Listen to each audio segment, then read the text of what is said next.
Welcome, everybody, to the show. I got to get that fixed at some point.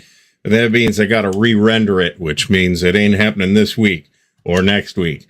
So I would like to welcome everybody to Connor Clipping show number 165 for March, the 18th, 2024. Our topic tonight is traveling with Wargames, and we'll get into a number of different aspects of that. And just due to timing, Wolfdog is pointing out the MMP bagged games sale that happened over the weekend. So that will not be a news item today, but we do have some news items today.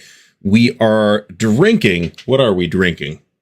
We are drinking I didn't bring the bottle down. We're drinking Glendronach 12. I forget what it's bottled at, but it's probably 40 or 42%, 40, maybe 43. And it's a very good, lightly sherried, I would call it, Scotch whiskey. So we are very good with that. And they did have some good stuff in that bag game sale, but it's over now. So me pointing out to you that there was a bag game sale on MMP's website over the weekend would do no one any good except cause anguish. So sorry about that. But they did have some good stuff, including GD42 and The Greatest Day, Gold Juno and Sword, and Hood Strikes North, and a bunch of other stuff. So if I said last week, if you'll recall, that I didn't want to be cutting counters off the sheets during the stream, well, I'm cutting counters off the sheets during the stream. I'm on the other hand, I'm close to being done. So there's that. So we are still clipping the Fate of All, but that should get finished tonight. The only thing that is left to do is a variety of markers. So game looks good. I'm very excited to get into it when we are able to do that. So let me remind everybody that you should thumbs up the video. Please subscribe to the channel if you're not already subscribed. I'd like to give a shout out to two new patrons today.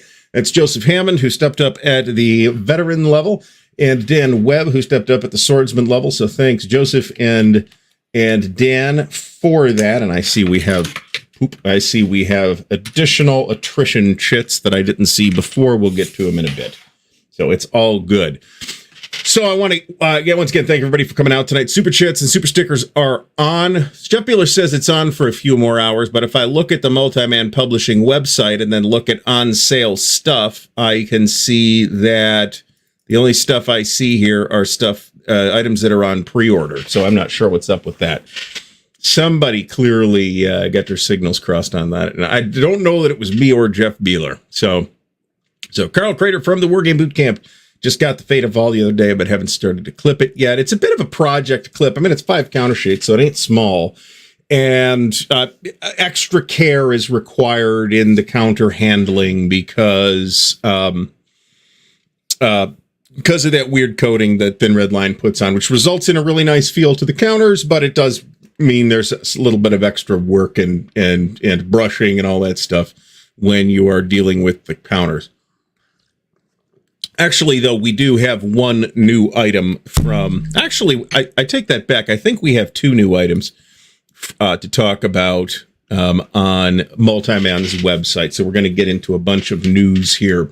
So over at the Armchair Dragoons, Brant is collaborating with some other folks who are doing like an academic poll. I encourage folks to check that out. I don't have a link handy, however. So anybody that got lucky... okay, so Mark McNair says that the hold on a second here.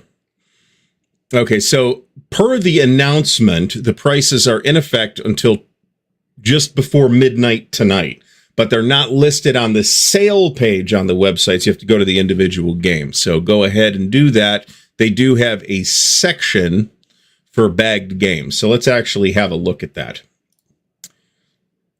So thanks, Mark McNair, for clearing this up. Let's before we get into the news and other stuff, let's give a shout out to Alistair Logie, Bayonet Brant from the Armchair Dragoons, Board Gaming Geezer, Brent McCabe, Charles Latour, Dale Brady, Daniel Silverthorne, David Zell, Doug Blayart, E4 Airman from sunny Southern Ohio, Ed Holtzman, Eric Goebel, Grunyard Rich, HUN644 New, Iggy Crichtel, Jeff Anderson, Jeff Beeler, John Stanley, Carl Crater from the Wargame Bootcamp, Carl Harris, Lee Grant, Mark McNair, Mark Herman is here. Mark, thanks for coming. Marty Sample is here. Michael Evanzini, Molotov Cockatiel Games, Palmer Eldritch, Patrick of Patrick's Tactics and Tutorials, Paul Grasmere, welcome back. Rob Moffat Stacking Limit is here. Stigler is in the house. The Command 10, Tim Zales, Todd Cox, Vicky, William Aarons, William Bird, and Wolf Dog. And I do not see the legend himself. Hopefully everything is okay. He's probably just rolled off the chat, is more likely than anything else. So we think, by the way, that there's some funny business going on at Twitter, but I don't have anything intelligible to say about that. All right, so if you go to the Multiman website and go to shop, go to bagged games, this is the stuff that's basically on sale. A bunch of which is sold out by this point. Get used to it. It's Multiman Publishing. Autumn for Barbarossa, which is basically Smolensk for BCS, or for SCS, I should say, for $22. You can't beat that. What is not sold out? Hood Strikes North is sold out. Not a huge shock. Last Stand, which looks very nice. There's an unboxing video of that if you want to check that out. Warriors of God for a paltry $18.50, and the Greatest Age Gold Juno and Sword for $101.50, but it's a humongous game. So there's that. Holy cow, we're badly backed up here. So, all right, so let's get into the new pre-order item from Multiman Publishing. Reluctant Friends, Bitter Enemies, The Battle for Sicily, 1943. This is designed by Ken Dunn. This is not a game that is a multi-man series game. As you can kind of tell, it's a point-to-point map, and it's obviously a draft art. This is a topic I'm personally super-duper interested in, so we may push the button on that at some point. However, we did instantaneously push as soon as I saw it, I was actually pre-order like number 140 or something like that. As soon as I saw it, I jumped on this. This is the new great Campaigns of the American Civil War game, Thunder on the Mississippi. This is Vicksburg. It's not just the siege, which you might imagine with some justification might be a bit dry. There's actually quite a bit of maneuver and battles and other stuff happening in this campaign. Champion Hill happens in this campaign.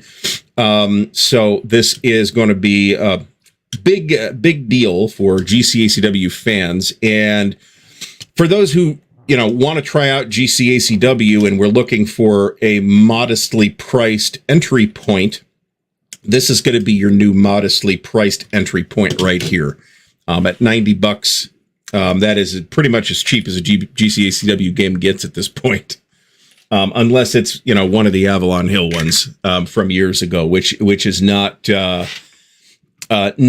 on the to-do list at this time. So anyway, all right.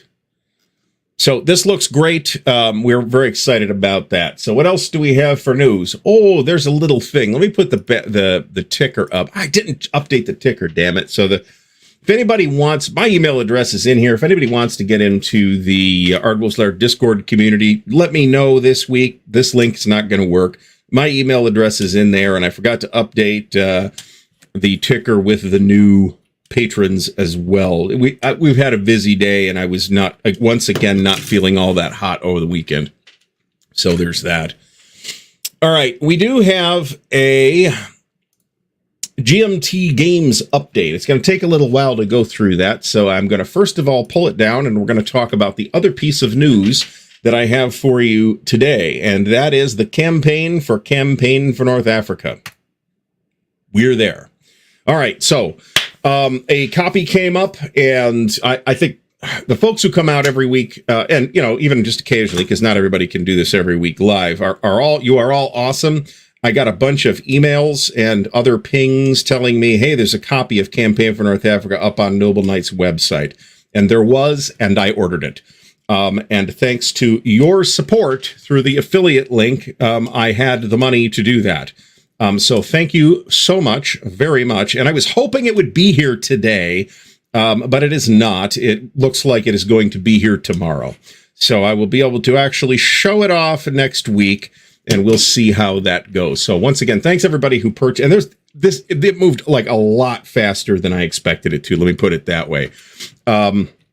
I expected it to take 6-8 months or something like that to build up sufficient credit to buy this ruinously expensive game.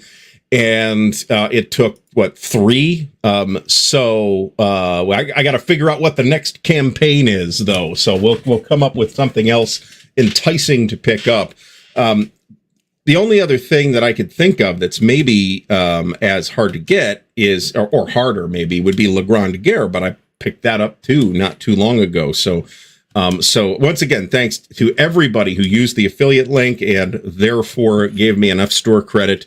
It also helped that Noble Knight actually listed it at a slightly lower price than I had, because I had no idea.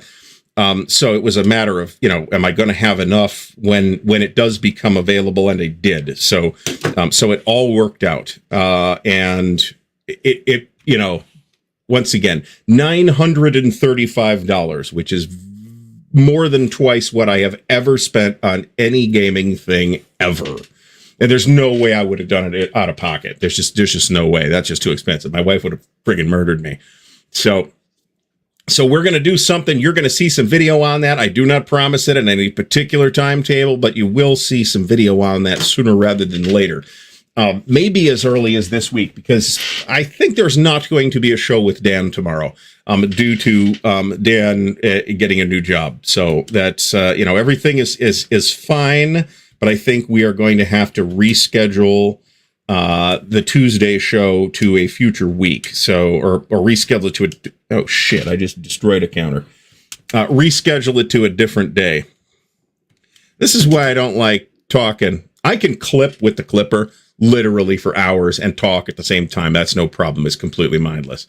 This, on the other hand, I managed to drag, you're not going to be able to see it, but I managed to drag the knife across it. Oh, well, it's one counter. It's not the end of the world. It's all good. So once again, thanks everyone for this. And I teased it and I was like, I really hope it shows up. But I couldn't not say anything either. So I had to, I felt like I had to make the announcement this week as opposed to, I didn't want to wait a week. Let me put it that way, because it's exciting, right? Very exciting. I may actually do some Campaign for North Africa gameplay videos / Excel tutorials. We will see if that happens or not. So I could have waited. It would have been fine, but I, it was also, like I said, it was a little less than I expected it to be. It was about $200 less than I expected it to be. So there's that. So once again, thanks, a huge thanks to everybody who comes out week in and week out, and especially in this particular context, the folks who helped out you by using the affiliate link, which is in the video description. So if you're going to buy stuff from Noble Knight anyway, which is a great place to buy stuff, then you should absolutely use the affiliate link, and you will be supporting the channel as well. In so doing, I'm going to need to be a little more careful. This is literally the last strip of 8 counters that need to be cut, though. So, and big shout out to Noble Knight, who have been really super supportive. And I am delighted that they are the official sponsor of the Counter Clipping Show, and we'll hear from them later. So let's stop gushing and move on to the GMT. Let me get this thing down. The GMT update. And I guess I can get rid of that now. Like I said, I'll come up with another initiative, but I got to figure that out. I would say Case Blue, but I have Case Blue. And while my copy is missing pieces, I'm reluctant to buy another copy of Case Blue. Although Noble Knight's prices on unpunched copies of Case Blue, I think are really not bad, to be honest. I think they want like $5.90 or something for the nicer one. And that's really not bad for an unpunched Case Blue. So, Carl, thanks so much. Much appreciated. The support is appreciated regardless of the avenue by which it arrives. So, finish. Ooh, that's some good thinking, Mike Reed. That is a good idea. I need to actually look into that. This is, for those who are super duper into the topic of the Soviet Union versus Finland, kind of the ultimate grail is going to be the Finnish trilogy. It is monstrously expensive. It might even be, if you're talking about the whole trilogy anyway, it might even be comparable to Campaign for North Africa. So, in the meantime, we did have our first session of the Runequest game over the weekend. That went well as well. So I may have some more to talk about in the future for that, but the next game is not for a couple of weeks. So good. David Imperato's getting in some last minute sales stuff. So now is the time, and there's meager pickings left, but it is nice that some stuff is Gaming Summer House. I'm pretty happy with the house as a gaming venue, to be completely honest. I mean, as much as I'd love to have game room that was about 3 feet wider, I can live with what I have for the moment. Anyway, so Carl says that the first 2 games are very expensive, but the third one isn't bad. You see them sold together a lot, but you don't really see them sold a lot. You know what I'm saying? So something to think about. I haven't really given that any thought, but like if I had a Grail game from the last couple of years, it would have been Campaign for North Africa. So all right. So GMT update as usual, folks. This came out Thursday, I want to say. If you want to read the whole thing, go ahead and read the whole thing on gmtgames.com. I'm going to hit the highlights. So apparently this one came out early. I didn't see that particular thing. Here's a mention of Chad Jensen the late Chad Jensen over here. We have, this is what, Weekend at the Warehouse. So folks that are going to be at Weekend at the Warehouse are going to be Mark Osted, Mike Berticelli, Adam Blinkensop, Stephen Bradford, John Butterfield, Jason Carr, Ananda Gupta, Chris Janiak, Kai Jensen, Mitch Land, Sam London, Volko Runke, and Jerry White. And I'm sure there'll be other people there that they'll be able to brag about at some point. Here's GMT Talk, which is GMT's newish podcast. What's shipping this week? France 40 and Rebel Fury. Mark, my UPS says it'll be here Wednesday. So I would have liked it to be here today, but it is not. So, well, I wouldn't have had time to do anything with it today anyway, to be fair. So Rebel Fury is on its way to me. And there's another shipment arriving within a week. They will charge on March 25th and start shipping early in the first week of April. The only thing I am on the hook for in this particular batch is the For the People mounted map and 3-inch box. I just thought it would be nice to have. So I decided, but the new map is really nice, but I like the old map. There's nothing really wrong with it. But the new box is absolutely gorgeous, even aside from the fact that it's a 3-inch box. And I used 3D printed stuff to get everything in the 2-inch box with the cards and all that. But it's, this is a really nice box. I need to do some shelving work here. We're beginning to run out of space again. There was not a lot of breathing room when I finished getting everything put up before. And I actually, believe it or not, managed to obtain a copy of Avalon Hill's Luftwaffe over the weekend for no particularly good reason. So, SPS Winter War. Mike Reed, this is actually, this is on my wish list, but this is not an expensive game. This is something I'll get for $10 at some point. The magazine version anyway. And Decision has redone it too, and their revision is supposed to be okay. Let me put it that way.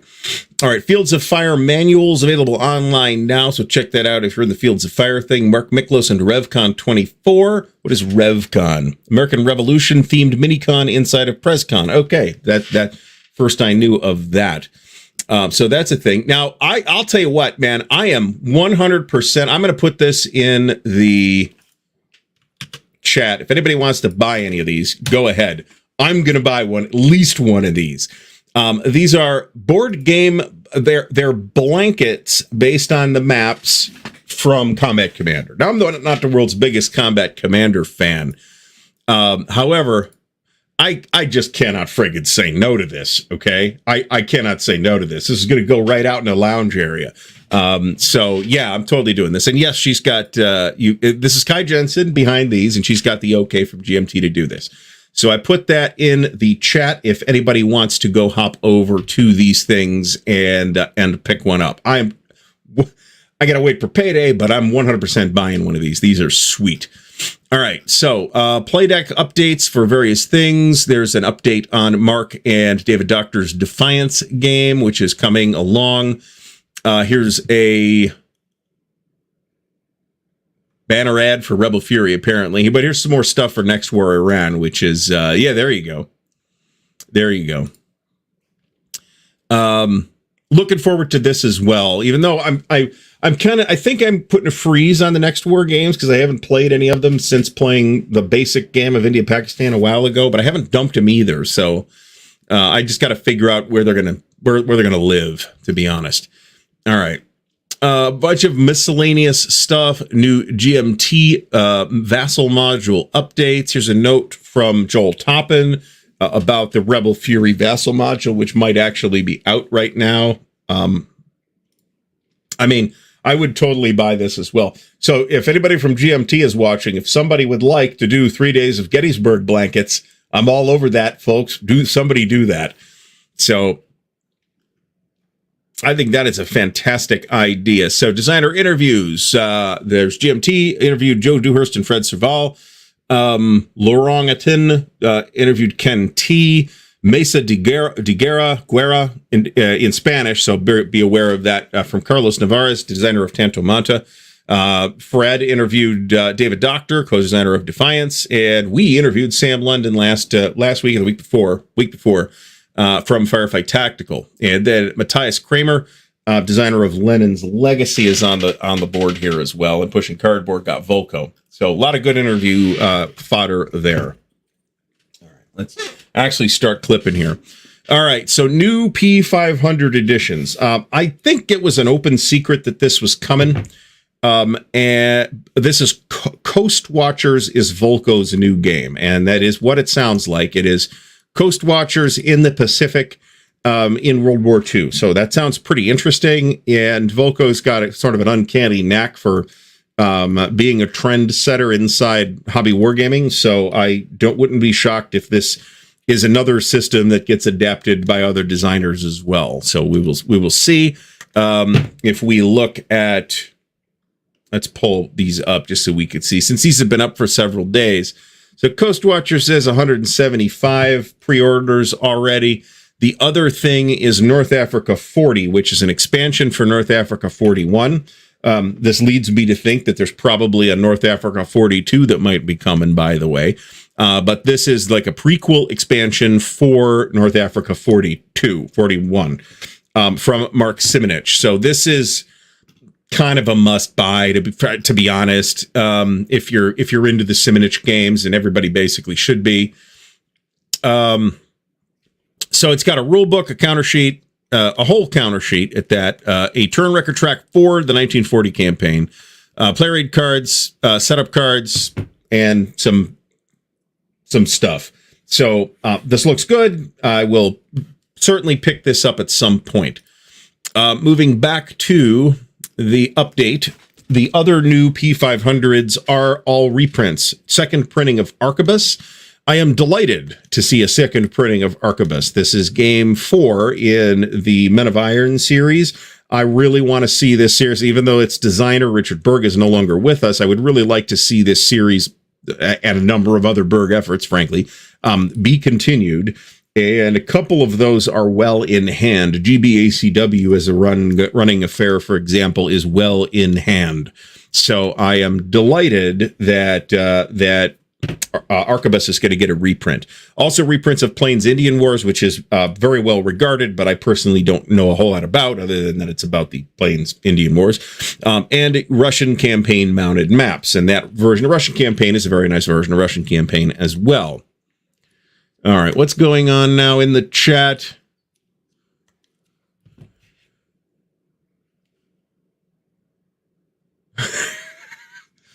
All right, we're now talking about criminal to release a game without the vassal mod. Oh, God, come on.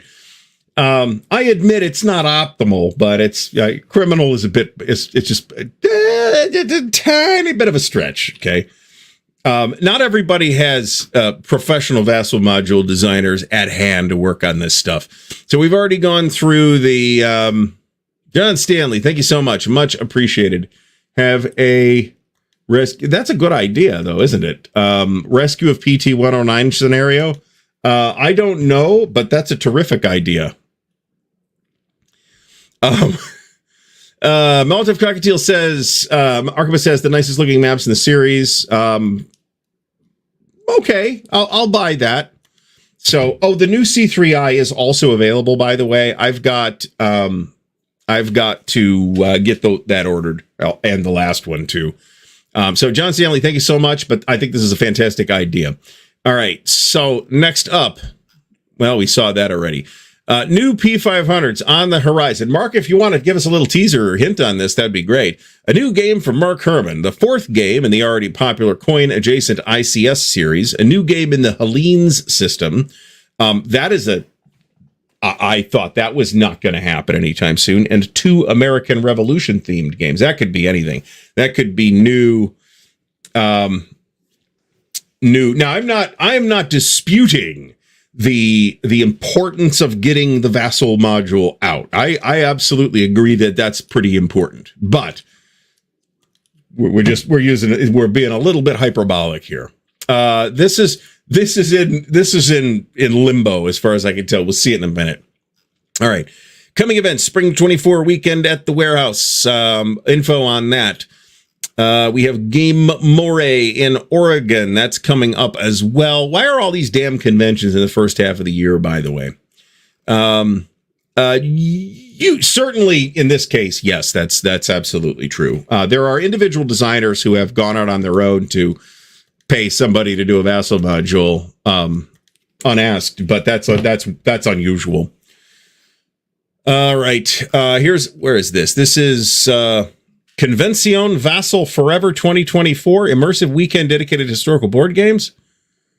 Is this a vassal convention with a hotel? I'm a little confused about this. So this is going to be fantastic. This is going to be amazing karmic payback. There's people literally going, oh, I can't wait for this to happen. All right. So SD HistCon, June 8th. This is the SD HistCon second front. Next online convention. Okay. August 8th through the 11th is SD HistCon East at the Naval War College in Newport, Rhode Island. That's going to be probably an amazing event. But in the meantime, there's another one, Veterans Day weekend in San Diego. Cool picture. All right. World Series of Board Gaming. This happens in Dallas. Is that right? I mean, all we're getting here is World Series of Board Gaming.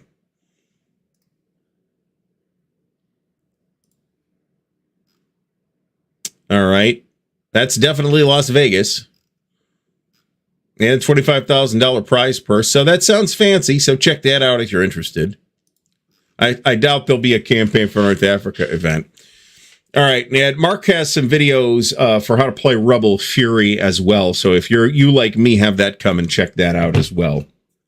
So, all right. Board Game Chronicles got a bunch more stuff. I don't know if this is new actually, but Board Game Chronicles doing some great stuff. We got Grant for Pushing Cardboard, talking to Volko.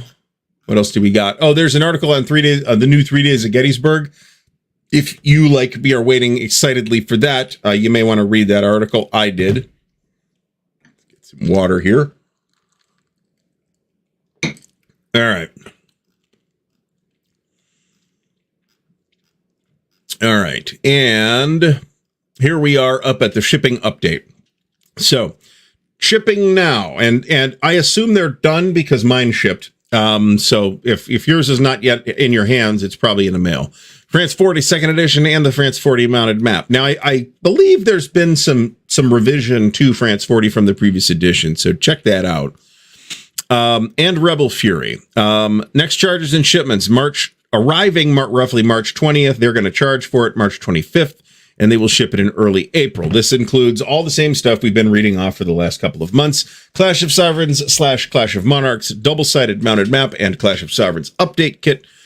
For the People 4th printing, and the separate mounted map in 3-inch box, and the Here I Stand 500th anniversary reprint. It's, I don't know, this is probably the 3rd or 4th printing of Here I Stand at this point.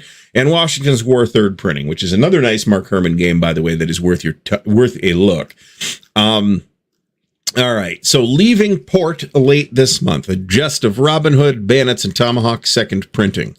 At the printer, but no ship date yet. Includes Downfall mounted map, plus the 3-inch box for that, plus I, Napoleon, plus the next printing of Virgin Queen. Virgin Queen, I might think about punching the button on, because I've played it, but I don't own it. And it's pretty good, and it's somewhat more flexible than Here I Stand in terms of like getting it going and it being fun. Here I Stand really does want all 6 players, in my opinion. Going to the printer late this month, Labyrinth, The Awakening, and the main Labyrinth game. So The Awakening is an expansion. The War on Terror is the main game. And as you can see from the fact that this is the 5th printing, that's doing okay. So Next War, Iran, Skies Above the Reich, 2nd printing. That is also a very highly regarded game if you're into it topically. Scott Bell says that World Series of Board Games, War Games are Julius Caesar, Star Wars Rebellion, Twilight Struggle, and War of the Ring. I could snark here, but I'm not going to.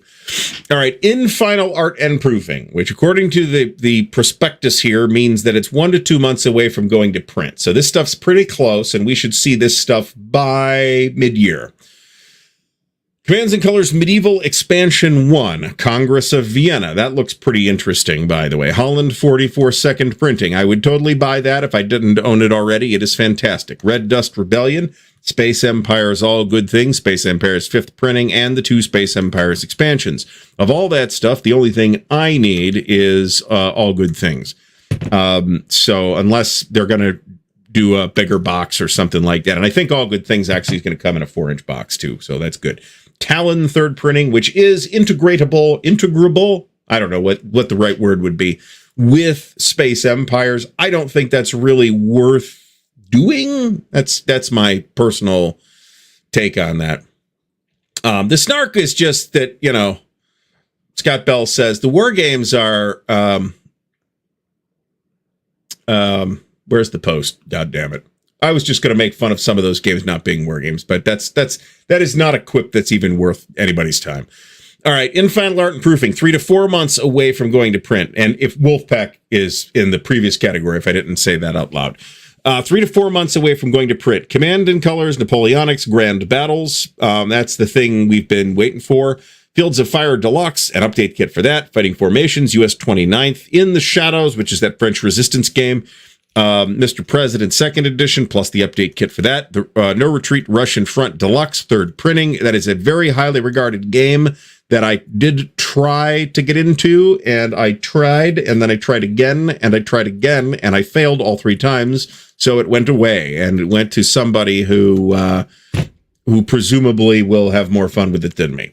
In addition to that, we have Seljuk, Just a Guards game. That looked great. That is part of the Levian campaign series and is a very expansion. I got distracted by Molotov Cockatiel's comment there.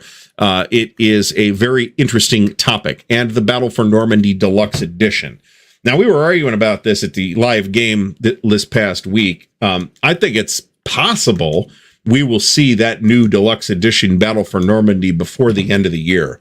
I don't know that I'd put a bunch of money on that particular wager, but I think there's a chance that we will. So that's great. It's a solid game. It is going to, and I got rid of the old one because they were doing a new one, so I'm totally buying that. Weimar Republic, which looks interesting also, and Zheng He. In the art department, ready for final art. So the way I'm reading this is that this stuff will be ready to move up to this tier in Q2. All right. And the only new one here is Normandy 44 mounted map plus the 3-inch box. Yeah, I think if you're going to, you know what? I think if you had a mounted map, I think a 2-inch box would be fine. It's currently in an 1.5-inch box. Now, I'll also point out that some very interesting things are on here. The new edition of Combat Commander, which is going to combine Europe and the Med. That's great. Minor Nations Battle Pack for Combat Commander. So we're finally going to get some, I'm not a fan of it, but lots of people love this and there really should be better support for it. And I feel like, it's probably just how it's worked out, but I feel like we could be getting more stuff for Combat Commander than we are. Let me put it that way. Cross Bronx Expressway, Cuba Libre Bot, Cuyas Regio, which I'm also very much looking forward to, Hannibal's Revenge, Next War Taiwan 2nd edition, a couple more No Retreat games, or reprints anyway. Buy Swords and Bayonets by our very own Stigler. Just imagine the unboxing videos for when that comes out. I'm just saying. So, all right. So we are going to... We're going to have to hop over to Twitch here and get rid of this guy.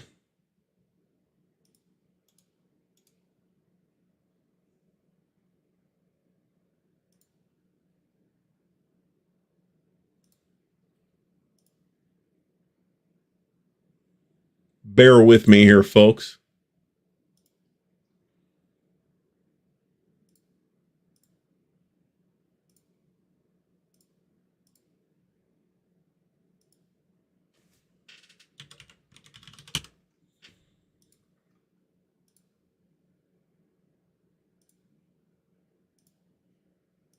All right. Have a nice day, fuckface. Anyway.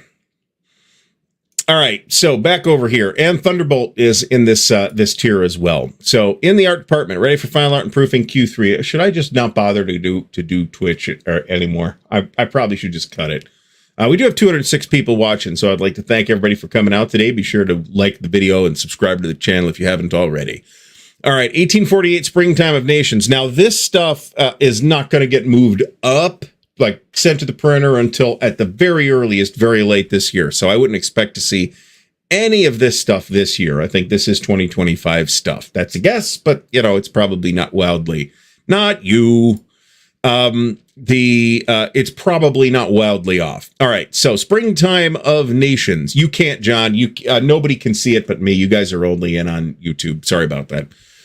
All right, Barbarossa Army Group North, same place it was when they went to this new breakdown of where stuff was at, but I would consider this an improved position based on where it was. So I think that probably means we're not seeing that this year, but hopefully we won't have to wait until late next year to see it. Battles of the American Revolution Tri-Pack number 2, CNC Ancients Expansion number 5, second printing of that. China's War, Comancheria, second printing. Henry, which is Levin campaign game. Paulson, thanks for stopping by.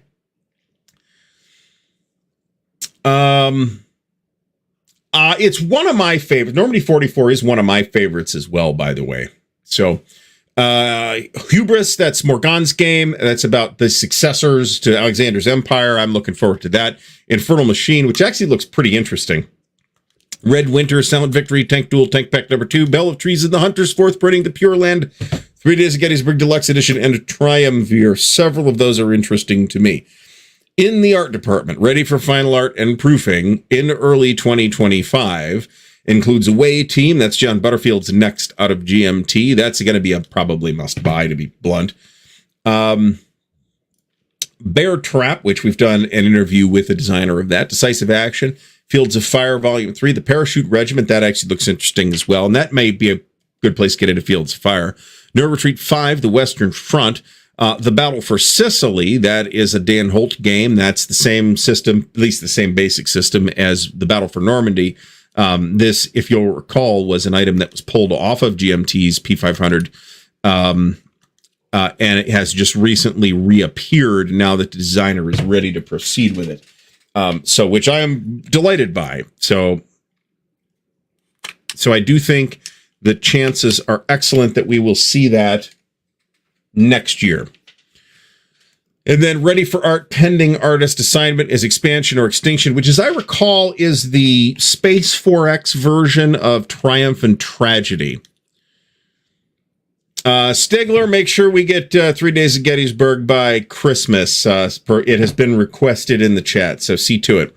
All right, status uncertain. These are the ones that are in limbo because nobody knows who's working on it. That's probably not quite an accurate way to put that, but there's some reason why the process has stalled. In all likelihood, that is probably stuff that predates the current development system, meaning Jason Carr being in charge of development overall at GMT, which doesn't mean Jason is personally developing everything, by the way, but it does mean that he is coordinating development, and I think these are all things that are still kind of figuring out where they're going to be. There we go.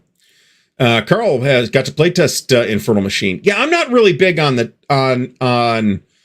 like the general format of this either, with the solitaire game and it's kind of an industrial game, and it's also about building Civil War submarines, which sounds interesting. And then Jerry was talking, I think, to us about what that game was gonna do, and I'm like, yeah, this actually sounds pretty neat. So there's that.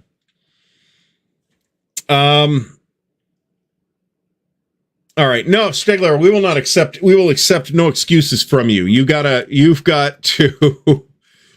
go yell at people. who are responsible, since you are inside the GBACW ecosystem. As Brant points out, both Maneuver and Thunder Alley are by Jeff and/or Carla Horger, who are in Columbus, and I haven't seen Jeff or Carla for a while. So go talk to him, ask him what's up with these two games. So we'll solve the problem that way. Mike Reed says, Mass, I haven't had the chance to watch this yet. I will at some point just resubscribe to Apple TV Plus so that I can watch all the stuff that I have missed in the meantime. Yeah, I was reading a little bit about that too, and I'm like, this actually sounds really neat. It's the kind of thing that I don't want to buy, but I'm probably going to buy. Let's put it that way. They probably are. I think they just, the people that put the newsletter together are looking for an update. Let me put it that way. Here's a bunch of content creators doing a variety of different things that touch on GMT's games. Here is the Next War Iran. Let's zoom out a little bit for the Next War Iran box cover. Looks good. Here's the new Next War Taiwan box cover, which looks pretty good. And there's some counter samples here. Again, check these out if you really want to. Event cards for Red Dust Rebellion, which looks great. Here's card samples for Space Empire's All Good Things. This was a must buy. I've had this on order since, I don't know, day one, but day hardly any, right? What else do we got going on here? A whole bunch of stuff. As usual, there's a lot of good material in here, so check it out. Here's some stuff on Infernal Machine. And here's this is a pointer to the Inside GMT article about 3 Days of Gettysburg, so check that out. I find this to be pretty understandable, to be honest. I mean, I'm not the world's biggest fan of near future hypothetical stuff. But I do have all of the current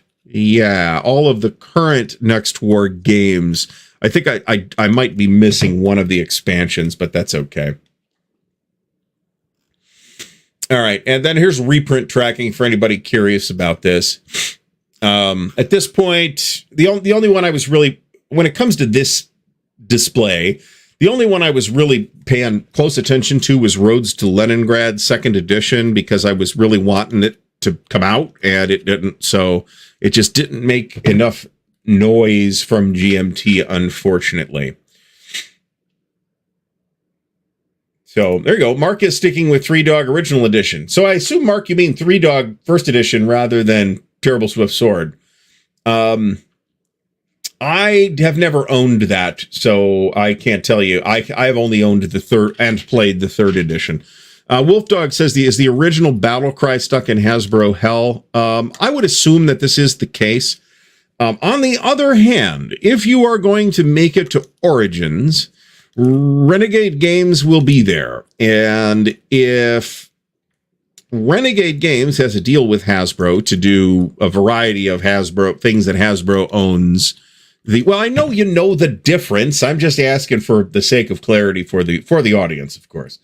So, but I don't know what the differences are between the first, second, and third edition of Three Dog, other than to say that I am aware that there are differences. Let me put it that way. And this is true. And I've observed this before, right? So back in the 70s and 80s, we had a lot of games that were near future hypothetical conflicts based on what we thought was going to happen at the time, which was NATO versus Warsaw Pact stuff. That risk of that went away, at least as such, for a while. And now we are now seeing a lot of near past hypothetical stuff that is still NATO versus Warsaw Pact. But what we're not seeing a lot of, we're not seeing none of, but we're not seeing a lot of the sort of near stuff that could happen in our near future. The Next War games are one example of that kind of topic that is not being incredibly well served by the current marketplace. Let me put it that way. For those people who are interested in that. And that's kind of one reason why I picked them up, is because nobody was really, it's not nobody. I mean, you had a Modern War magazine that did a lot of that kind of stuff, but now that that's gone, I mean, there's a handful of things coming out, and then GMT's Next War games. So All right. Eric Goebel says both the original and the third edition of Three Dog was available at a local shop for $90 a piece, lower than, yeah, totally. And, you know, it's real solid. But at this point, my recommendation is probably to wait for the new version because it's going to be flatly better, in my opinion, because it's going to have a better scenario selection. Oh, am I about to be disappointed on the Space Empire stuff? Huh. GMT Games does not use or condone AI-generated artwork. Interesting that somebody's taking that position.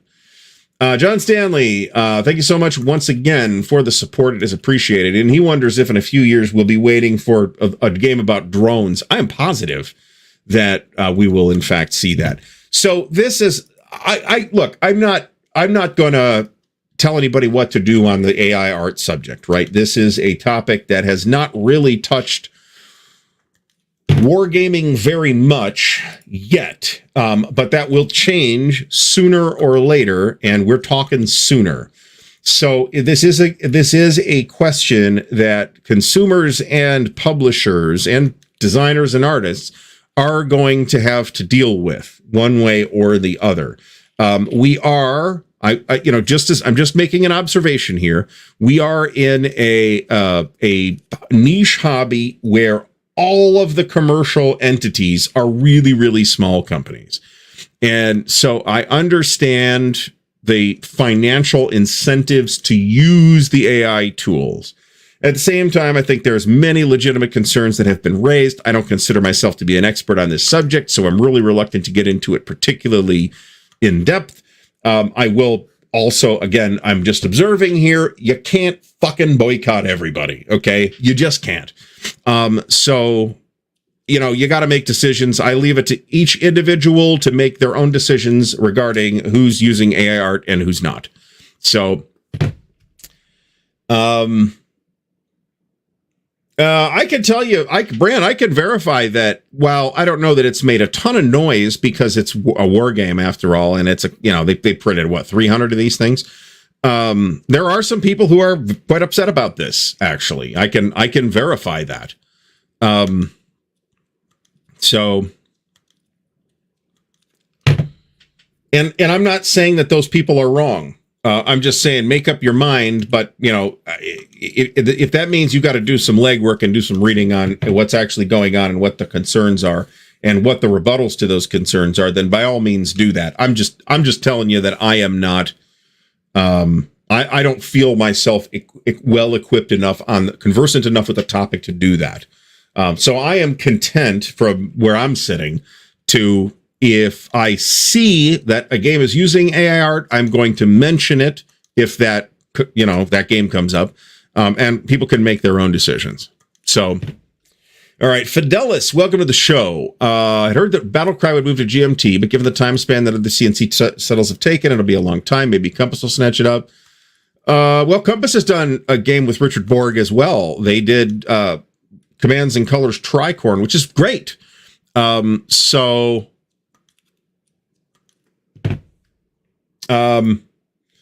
Yes. There's no question. I don't think anybody's going to argue with this. Let's put it that way. Molotov Cockatiel says only against AI art in its current form. If it was using consenting artists' work, he'd have no issue. So there are AI tools that have some guardrails built into them. But again, I'm not the person to ask about the details of what has the guardrails and what doesn't. I just don't know. So, all right. In any case, I don't want to downplay anybody else's concerns about the topic either. That said, I'm reasonably pleased that GMT has made that statement, even if they did I admittedly don't read every word in these newsletters, so maybe they actually came out and said it out loud at some point, but I'm not displeased that not everybody's doing that. Let's put it that way. So, and bear in mind though, that the need for art can vary wildly from game to game. And I've been pointing this out as it applies to, Red Dust Rebellion for a while because it was obvious to me that it's, based on what it is, it's a science fiction coin game. It's going to need art on like every card, and there's probably going to be at least 100 cards in the game. So that's a lot of art, right? And I don't know, how do you deal with that? Are there options? Yeah, there are options to deal with that aren't AI art. But again, I don't know what those options cost and what their limitations are, as opposed to using the AI art, nor am I an expert on using the AI art. So I'm not your guy when it comes to talking about this particular topic. So I am happy to inform and let people make their own decisions. Anyway, so this topic was inspired by seeing the absolutely ludicrous off-the-hook travel kits that some of the ASL people bring to an event like ASL Oktoberfest in Cleveland in October, where they'll have, this giant chest of drawers looking thing that they'll push in, and presumably, I don't know how they got it upstairs when the elevators weren't working at the old place, but what kinds of measures do we take when we are traveling with war games? Where not so much the games themselves, but do we have like a travel dice kit? I should have bought bring my damn travel dice kit. Actually, I don't have to do that. So we were at, I think it was was it Joanne Fabrics? Maybe, I don't know. But in any case, they had this little case. It's about an inch thick, and it's about the size of my previous dice case. And this is going to be my new Wargaming travel dice and writing implements set. And it's got a full set of polyhedrals. It's got a big rack of D10s. It's got a couple different sets of D6s. It's got some old Avalon Hill dice to provide dice karma to the rest of the dice in the tray. We've got some tweezers over here. We've got some pens and dry erase markers and Sharpies. And we've even got 3 different colors of these colored translucent blocks so that we can mark whatever. So that's going to be a nice little travel kit piece for me that I just put together over the last week or so.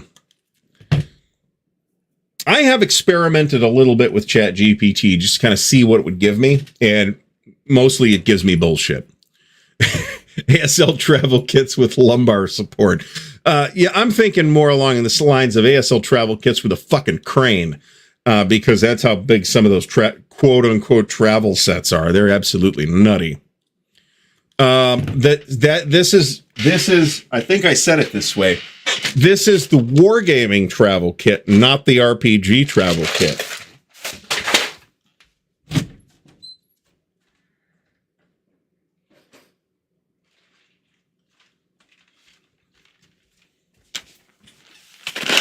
This is the RPG travel dice kit, and this contains 1, 2, 3 different kinds of traveler dice. One from Mongoose, one from those dice people that I see at Origins, and one from Far Future Enterprises and Mark Miller. So yes, we're covered. Thank you.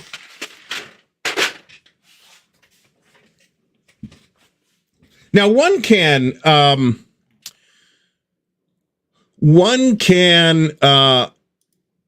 so this is a good question, actually. So Mark says he's so old school. He has 2d6 and 2d10 with a Ziploc of Emperor on the side and some other small. I mean, that would be totally fine. Do most people, if I knew how to do a poll, I might do a poll. Do most people keep dice in the game box or not? Because I typically don't. I typically take the dice out, put them in wherever I'm keeping dice. And I bring my own bespoke dice to that particular game in appropriate colors. So yeah, there are some Cthulhu dice in there too, and those are from the Black Oak people. So, the Runequest dice, I guess I'll give people the tour of the dice box, I suppose. All right. So, these are John Carter dice from, whoever's making those, but the game is from Modiphius. These are the Runequest dice from Q Workshop. Unfortunately, the official set of Runequest dice does not include enough dice to actually run Runequest with, which is lame. I yelled at them about that. These are the Forbidden Lands dice, even though I got rid of Forbidden Lands. These are intended to be for Call of Cthulhu. We've got some Fate dice, which are useful for certain other things as well. Miscellaneous polyhedrals.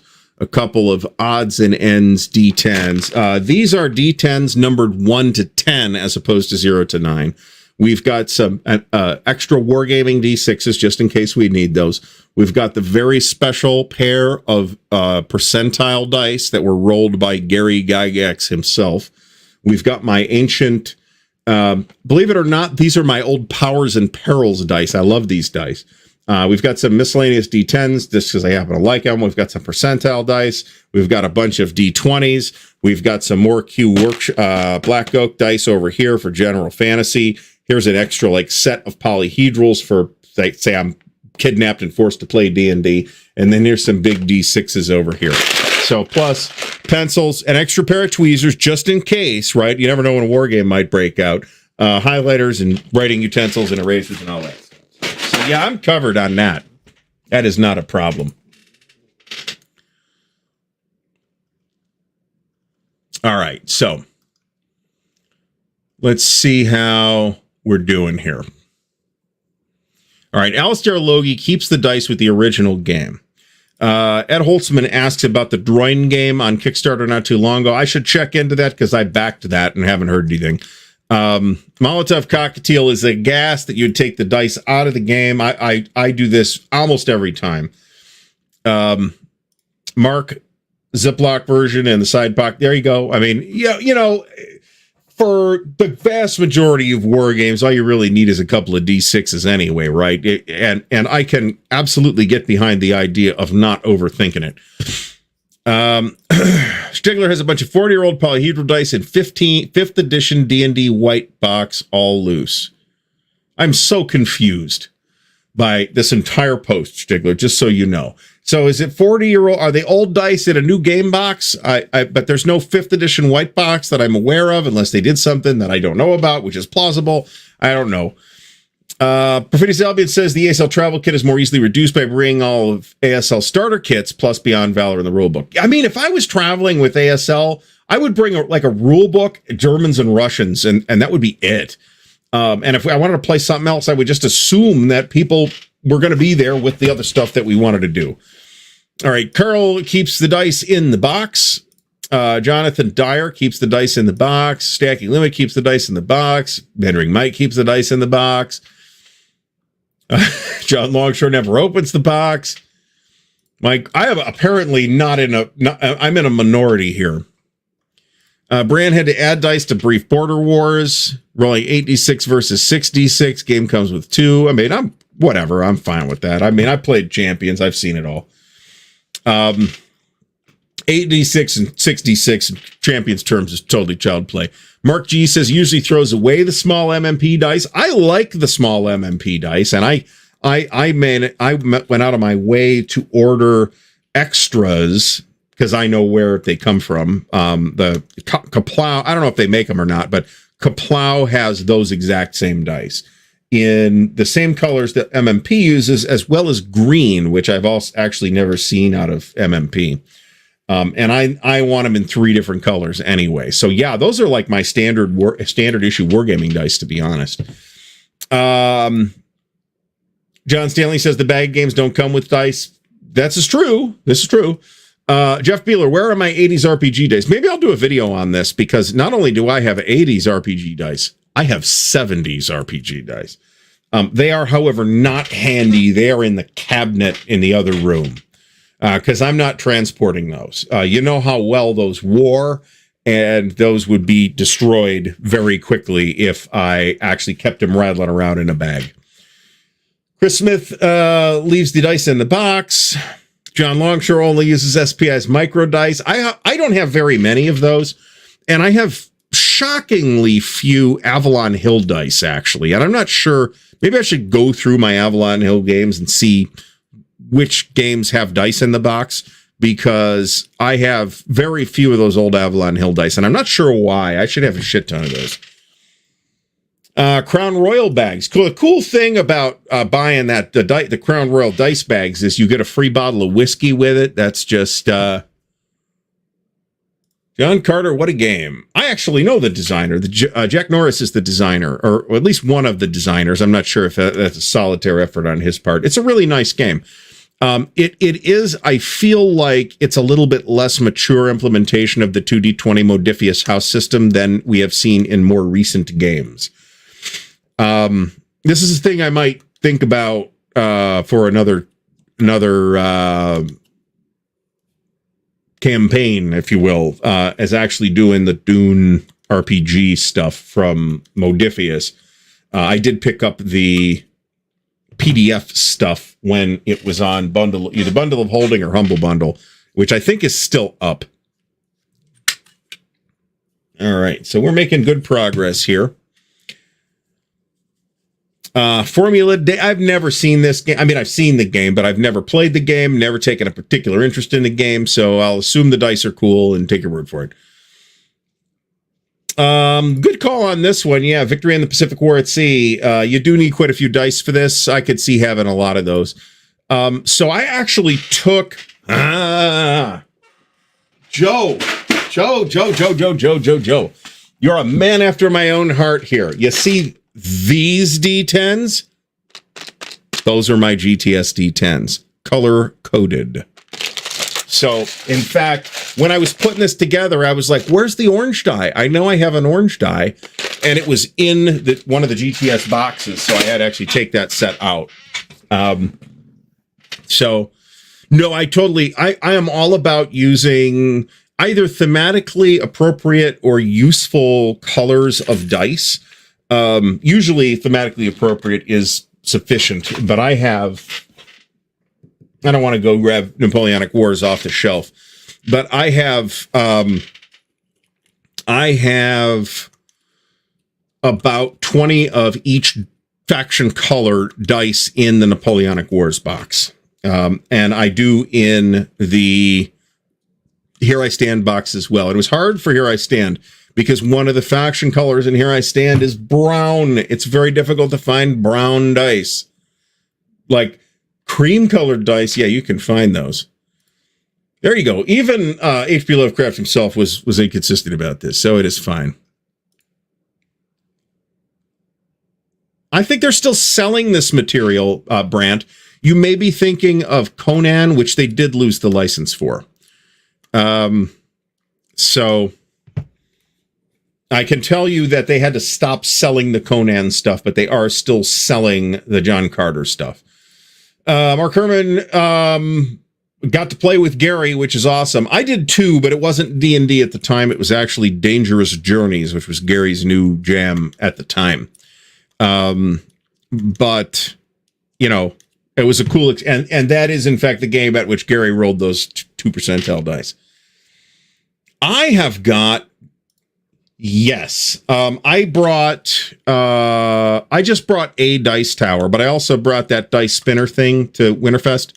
That's a little bit more travel friendly. I have a specific dice tower that I travel with that doesn't break down. I probably should redesign another one, but I might 3D print that. So Scott Bell has his original dice from the beginner's D&D set from the 70s. Those are the 70s dice I'm talking about. Mike Reed despises dice with the 1s and 6s replaced by symbols. I also dislike this, but here's why. And Mike, you can weigh in on whether this is the reason you don't like them. I don't like them because some manufacturers who are doing that will put the symbol on the 6, the face with the 6, and some will put the symbol on the face with the 1. And I don't want to have to remember which side the symbol is. You've rolled the symbol. Is that a 1 or a 6? I don't know. I have to pick the die up to tell. I'd rather not deal with that. So I would prefer to not overthink it and just use dice that have numbers on them, and I'm fine with that. I also prefer D6s with pips and not D6s with digits. I appear to be a minority on that too. I don't know if this is current post office policy. I know that you can get into trouble mailing, shipping games media mail. But if it's like an RPG game, which means it's probably a book, they're not going to know. It's just a book, right?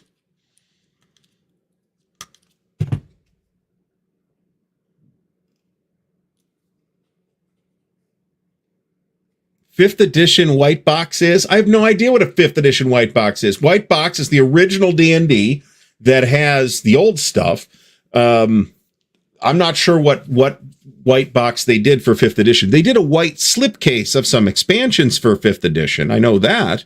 But I don't know what product we're talking about here specifically. Now, maybe he means fifth printing. That's possible. But fifth edition is the current edition of D&D, at least for the moment. So,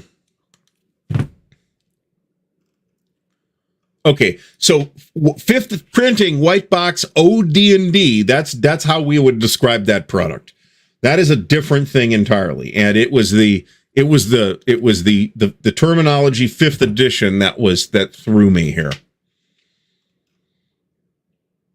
And I have, let's say, not a super duper high opinion of white box D&D or original D&D, to be completely honest about it. I think people figured out what to do with it after a while, but the game didn't do them any favors.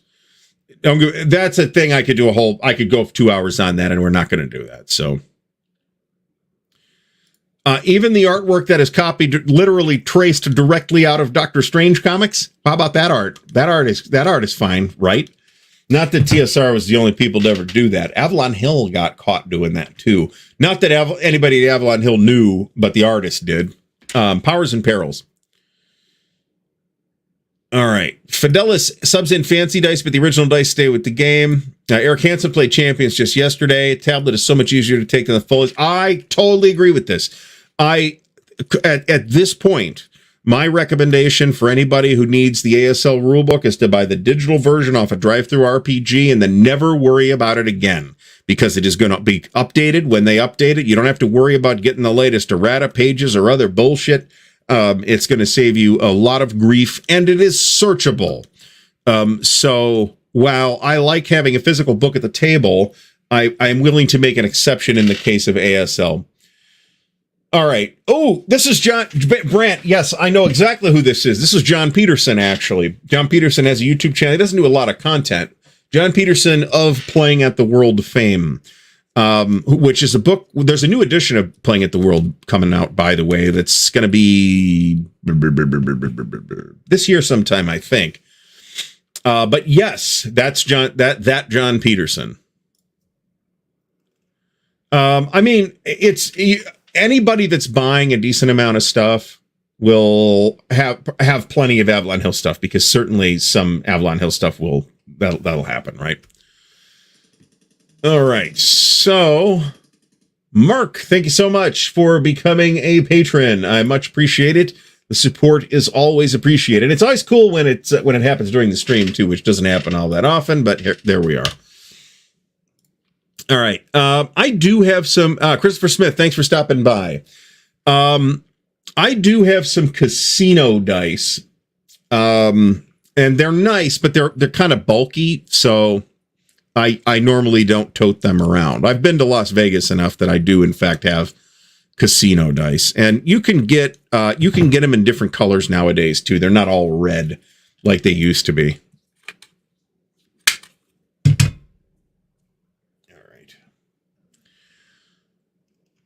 All right. So Mike Reed might be thinking of the SPI, John Carter. Yes, that's different. I assume, I don't know what, without knowing the details of how these things were arranged, it's impossible to say, but I'd be curious to learn the fate of the various licensed things that SPI had when they were seized basically by TSR. If all those deals just evaporated or if they passed to TSR. It's always been my vague suspicion that the Conan license that SPI had, Mark will know about this, and had a game that sounds like it was well along but never came out. It's my idea, based on no actual facts whatsoever, that TSR ended up keeping that license and ended up doing their own Conan stuff, which was all dreadful, by the way. Stacking Limit has reminded me that it is time approximately. I'm not committed to an exact time here, but I do want to do it toward the middle of the show. But it is time to hear from the sponsor of the Counterclipping show, Noble Knight Games. So once again, I want to thank Noble Knight for being the sponsor of the Counterclipping show and for providing me with the tremendous opportunity that we had here. And I'd like to thank everybody that comes out every week to watch. And I'd like to thank everybody who has used the affiliate link to give me enough store credit to buy a copy of an insanely expensive game, Campaign for North Africa. If you missed the beginning of the show, we have achieved our goal. And the game is ordered, and it should be here tomorrow. Unfortunately, it would have been cooler had it been today, and I would have done some kind of special like thing with it, but that didn't happen. So here's our sponsor, Noble Knight Games. Take it away, Noble Knight. Here at Noble Knight Games, we've been carefully growing the world's largest selection of board games, role-playing games and dice, war games, miniatures and paints, card games, and more. Going on 25 years now. Our rustic castle contains more game and hobby goodness than you can shake a stick at. Complete with careful packaging and the finest customer service the land can provide. You can buy, sell, trade from anywhere in the world, just like nature intended. Noble Knight Games. Well, somebody let me know if we are having a problem here. I'm going to do the quick one.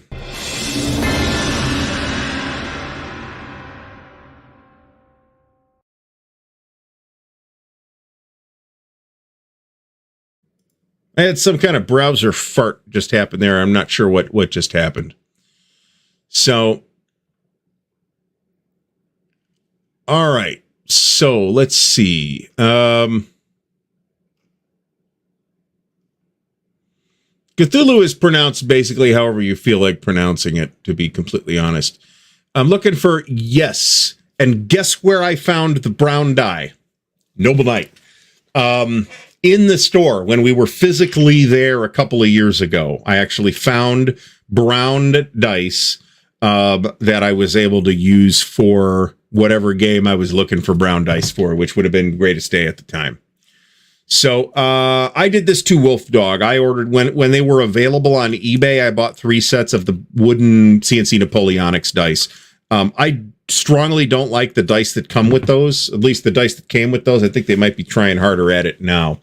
So John Madison is talking about the old D10s. So the 20-sided dice that are numbered 1 to 10 twice. I still have a few of these as well. And they would tend to come with Avalon Hill games.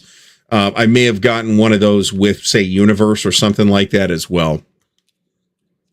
So,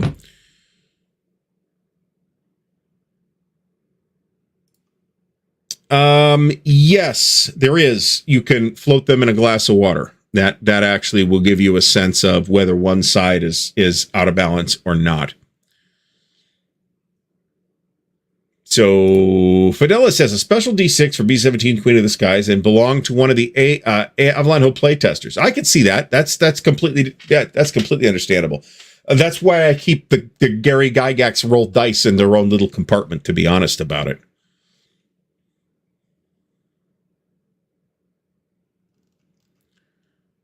All right, let's see here. So we had a weird little problem there with the video clip. I'm not sure what was going on with that. There were at least 12 printings of the white box Stigler. They kept that in print until the mid-'80s for legal reasons. Because as long as they were selling original D&D, they could make the claim that Dave Arnson wasn't getting any royalties for advanced D&D because it was a separate game that they were also selling. So I might be oversimplifying that situation, so I'll be happy to accept corrections, but that's my understanding of that situation. There is a John Peterson book about this topic, but no, there was at least 13 printings of that thing.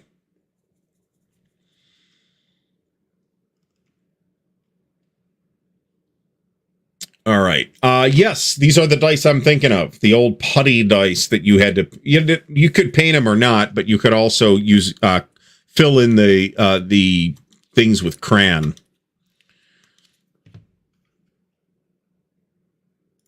So Perfidious Albion says, it's an interesting way to look at it. What is a war game anyway, except booklets, charts, and maps? That's media and qualifies for dirt cheap mail rate. Just got our game recently through. Yes, but like I said, you will get in trouble with the post office for doing that.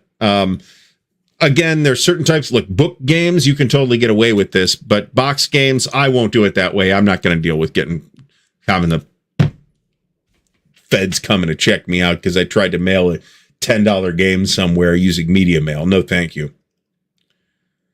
What do we transport our games in? I typically use, I don't have one handy. I will typically use just those file boxes like you might get at an office supply store, those like a banker's boxes. I'll typically have one or two of those that I'll haul everything to a convention in. I really like this as well. There are a bunch of we're not done. There are some other companies doing this. Mongoose does this. If you buy it from them, you'll get the digital version.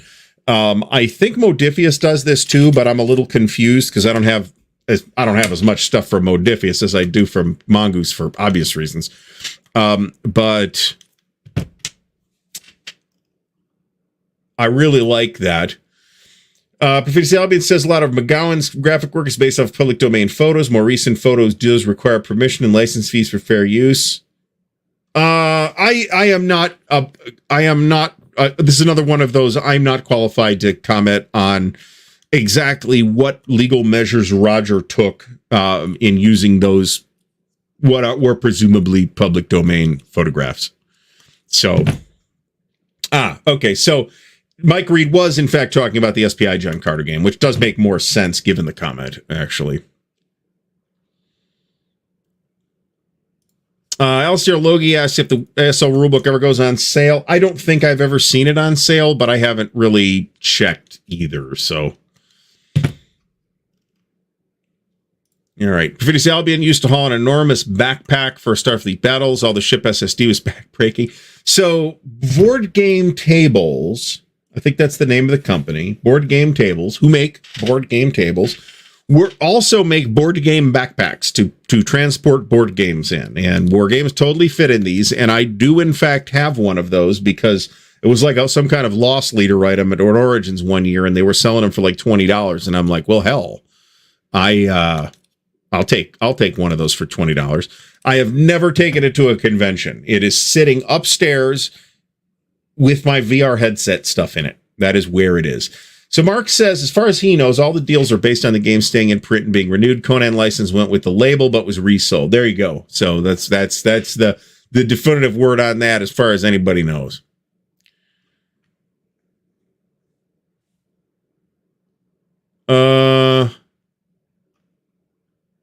Yes. So this is... I'm going to sum this up in an incredibly brief way, which might lend itself to misunderstandings, but I don't care. So Lorraine Williams was the person that took over ownership and control of TSR, okay? And she was related to the Dill family trust, who had managed to create or managed to gain control of the Buck Rogers IP. And that is why TSR always was doing Buck Rogers games, because it was literally the Dill family sucking money out of the company. That none of those games did well. They all performed very poorly. They were games nobody wanted on an IP that nobody was interested in.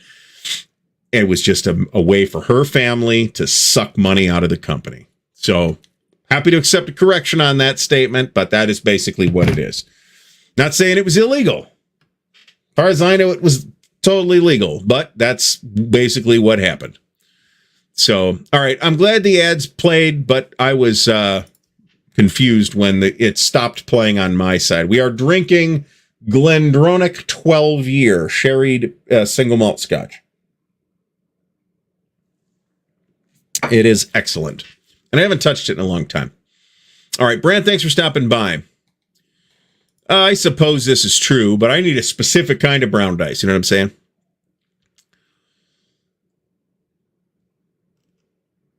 We are trying to catch up with the chat. Joe Press points out that D20-sided D10s have been around for a long time. Ooh, essential for Stratomatic baseball. That I didn't know. But remember, at one time, there was no such thing as a D10. The D10s came along later than the rest of the polyhedrals because they are not platonic solids like the rest of the polyhedrals. So it took a little while for somebody to come up with a working D10 design. So for several years at the beginning of, hey, we need D20s now, you'd have a D20 numbered 1 to 10 twice. And what you would do is say you would color in half the numbers, say red, and half the numbers black. And then you would declare that the black numbers are the high numbers. So if you rolled the black 5, you got a 15. If you rolled the red 5, you got a 5, right? So, and yes, I don't have the crayons anymore. John, I just showed off. There are literally Zaki dice in that box. So these dice, I'll actually pull them out. These dice came, these are the two specific dice that came with Powers and Perils.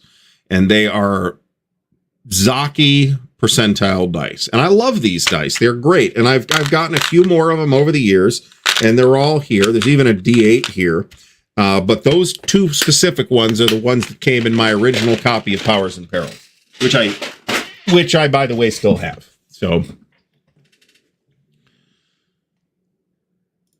this is complicated, Stigler, but yes, even well into the AD&D era, they kept the white box in print.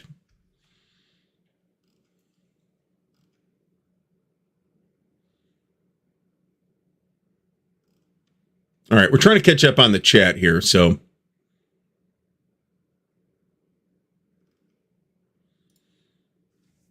All right, as Mike Reed points out, it's still an excellent value even when it's not on sale. Updates are free. Yes, thank God. It is watermarked. I don't care about that. I'm not selling it to anybody. I would rather just have it in an electronic format for this particular purpose. It's just the best way to deal with it.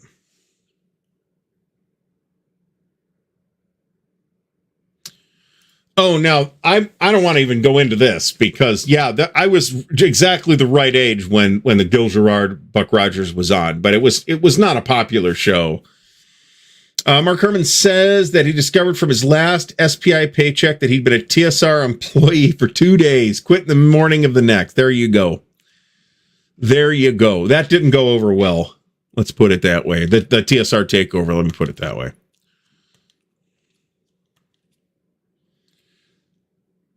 Well, at least Stigler, at least he didn't have to move to Wisconsin. Not that I don't like Wisconsin. Wisconsin is a fine place, but Alistair Logie says $4,000. Wow, that's fantastic. So Jacob Getty, thank you so much. I have no idea what you ordered, but I'd love to know. So if you want to shoot me an email, let me know.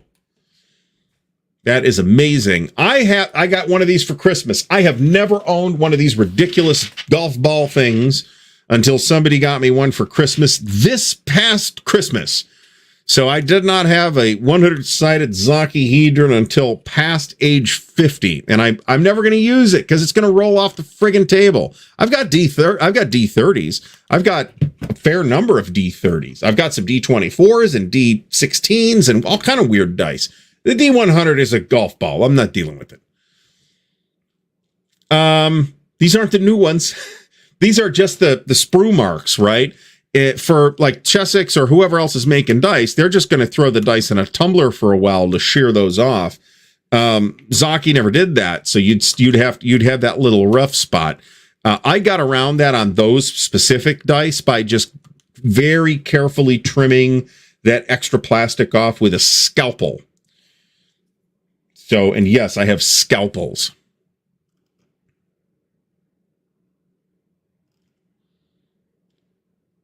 This makes complete sense, and I would assume I'm trying to remember what one of the things on my wish list, and I just haven't seen it in the shape I want it. And incidentally, we are using Cube for Me trays for the Fate of All. It just feels like it makes the most sense. One of the things that's on my wish list that I just haven't seen one, even Noble Knight has this in stock, but I kind of want it in the shrink wrap, is the deluxe RuneQuest set that Avalon Hill did. And it's pretty hard to find. It's a little expensive, but not crazy. But it's unfortunately really quite hard to find in even in good condition, let alone in the shrink wrap.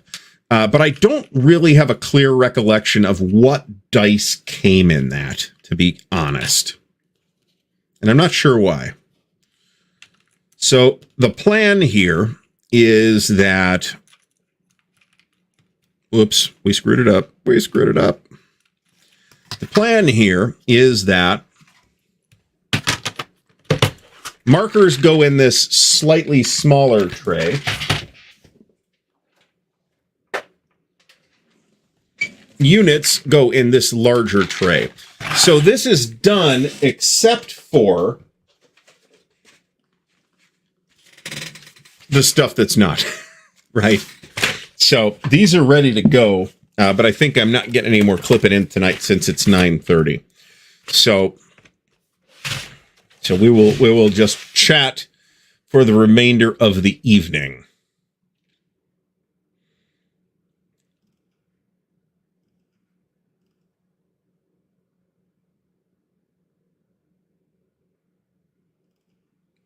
I was using these for miniatures work, actually, the scalpel for miniatures work, actually. Carl, thanks for stopping by. All right, I think we're stopped for... I think we're good for now. Meandering Mike will use Aegis trays, which I think also makes a lot of sense. You should be able to get... The trouble is there's cards too, right? And I happen to have one of these little card packs for the Fate cards for the Fate of All. So the way this will work is this will sit in the box like this, so that you can fit everything in the box and everything fits real nice and everybody's happy, happy, happy. And it is a thing that I want to get to the table sooner rather than later. However, we also have Great Battles of the American Civil War coming up. And just like for GCACW, which is a less complicated system than GBACW, I needed a refresher on that I did. So I'm going to set up, I don't know, Newmarket or something like that and run that. Jim, oh, I didn't see this. I've met Jim Ward. I did not see that. So condolences to friends and family of James Ward, who was at one point, what the actual title was, I'm not sure, but he was a pretty big wheel at TSR at the time in the Lorraine Williams era. So I assume that he put up with a great deal of bullshit in the Lorraine Williams era. So Brent, this is not really the kind of thing where I'd say thanks, but I appreciate the heads up on this. No, I'll, you know, we'll dig into this after the show. Let me put it that way. But Jim Ward was not a personal friend or anything like that. Here's my Jim Ward story though. And I had like, you know, I had met him at a previous Gen Con, right? Because he was ubiquitous at Gen Con for a long time. So at one point, this would have been in the early 90s, I want to say, we were going to Gen Con reliably, basically every year. And 1 year prior to Gen Con, we had me and a buddy had t-shirts made up that said TSR sucks. And we wore those to Gen Con. And we were in the elevator one time, and in walks Jim Ward, president of TSR. And he was talking to somebody, and they're blah, blah, blah, blah, blah, blah. He's talking, and he suddenly stops dead and looks down at the t-shirts we're wearing. And the remainder of the elevator ride took place in silence. So that's basically my Jim Ward story. I had all of the contact I had with him personally was very cordial. Let's put it that way. So, and he was the creator of Metamorphosis Alpha, by the way. that is the one of the very first sci-fi RPGs. Whether you call it sci-fi or not, it's got some what I would characterize as some science fantasy elements in it too. It sort of got evolved into Gamma World, but not really. I mean, they're different. That and Gamma World are different enough that there's clearly a relationship there, but it's not that they're not the same game either. So in any case, yeah, I didn't see anything about that. So apparently if Wikipedia says it, somebody's confirmed it. So there's that. They've redone Metamorphosis Alpha a couple of times now. It's not a game I have ever owned, however.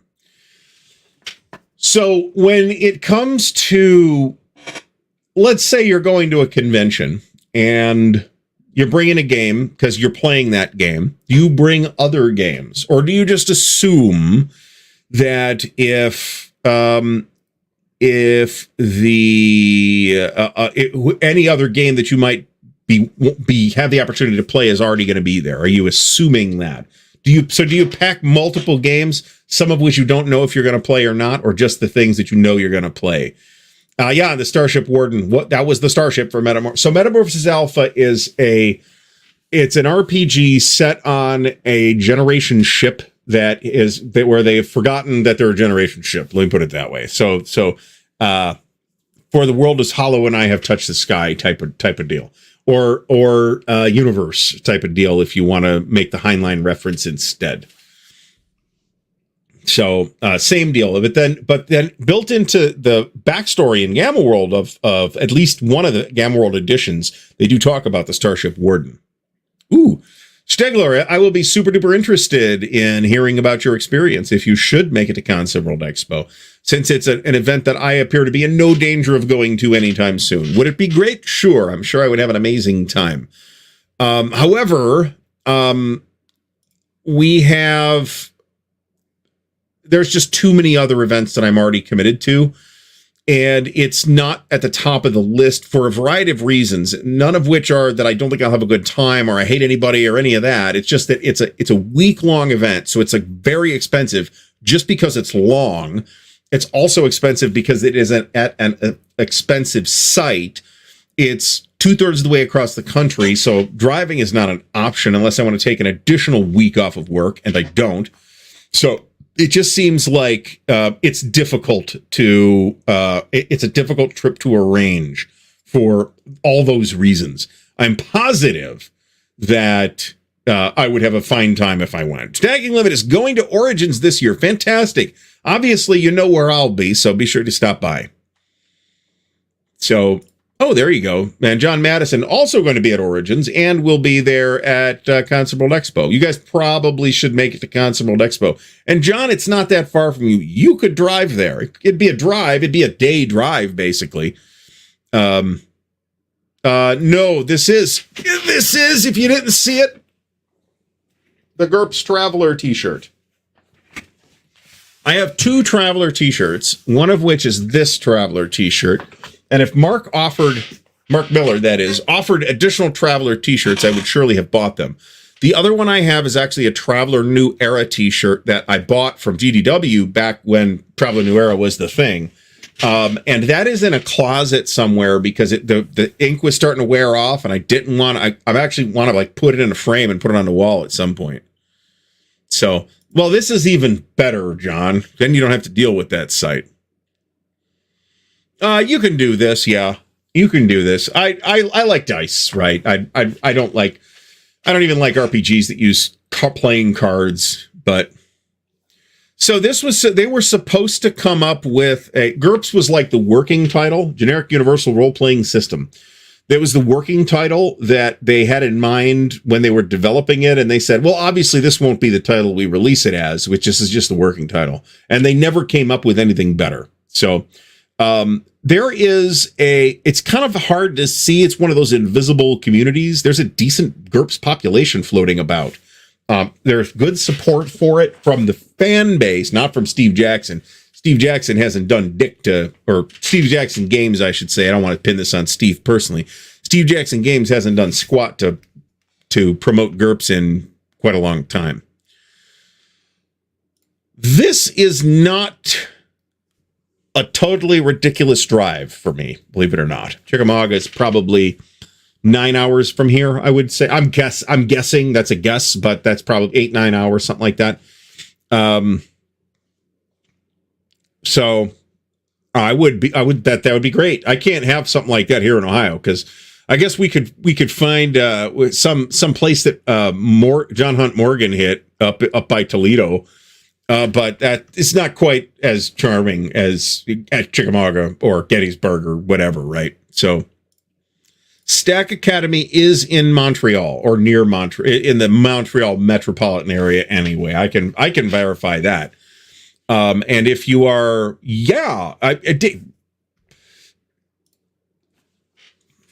I'm just going to ask the question this way. Okay. You've watched the show. Okay. How well organized do you expect that a convention that Dan organizes would be? I'm just asking for rhetorical reasons. Okay. Now I will say, and I've said this in public before, this isn't like mysterious or anything or a secret, but Dan does more of the legwork for the show than probably most people think, because he comes off as a completely disorganized schmuck on air, and he actually does considerably more. I'd say it's more like 75-25 Dan doing the work on the show rather than me. So Dan does a lot of stuff for the show, and he's better organized than everybody thinks he is. Let's put it that way. This is basically my sense. And if GURPS isn't making any money and Munchkin is, I can't really blame him, but it's one of those things where it's like, well, okay, I got no reason to patronize your business anymore because you're no longer making product that interests me. I don't know that there's a con in Gettysburg, but there is occasionally an event in Gettysburg. Let's put it that way. Jonathan Dyer says Steve Jackson seems to knock out a couple of significant books a year. I'm not seeing it. If they are, I mean, they did GURPS Dungeon Fantasy, and that appears to be doing okay. But the chief engine of that appears to be the boxed set rather than any books that they're doing. If they're doing any support material for GURPS at this point, digital or not, I'm not seeing it. I mean, maybe they are, and I'm just not seeing it. But CrapperCon, how about that? Better Fesky Montreal will be closer, stuck here in Winnipeg. Ugh.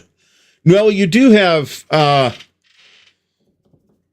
maybe there's something in Calgary? I have no idea. So Seattle to San Francisco. Oh God, I've done this. I did this in one day. It sucked big time. Admittedly, it was San Diego to San Francisco, but that's not really about the same, really. If you're going through San Francisco to drive over the Golden Gate Bridge, there's no reason to do that other than saying you drove over the Golden Gate Bridge. And we had already sailed under the Golden Gate Bridge at that point, so I didn't feel that was necessary. I did this. It was a pain in the dick. I would never do this again in one day. This is at least 2, better a 3-day trip. So under no circumstances would I make this drive again. Jeff Mueller says Winnipeg has an SFCon founded by John Mansfield that might have Wargames KeyCon, worth a look. Scott Bell says WBC isn't far from Gettysburg, about 2 hours. Really? It feels like it should be farther than that. I'll be happy to be wrong. Don't get me wrong. Mike Reed says there's some miniatures in Carlisle near Gettysburg, home of the Army War College. Bud Fuddpucker is traveling to Ohio next month for the eclipse. So April 8th is a total solar eclipse that will basically be going directly overhead. So I don't need to travel at all. I literally will go out in the backyard with the eclipse glasses that came in just the other day with a pina colada or something, and it's in the middle of the day and it's a work day. So presumably there will be no pina colada, but I will, that is basically my entire plan. So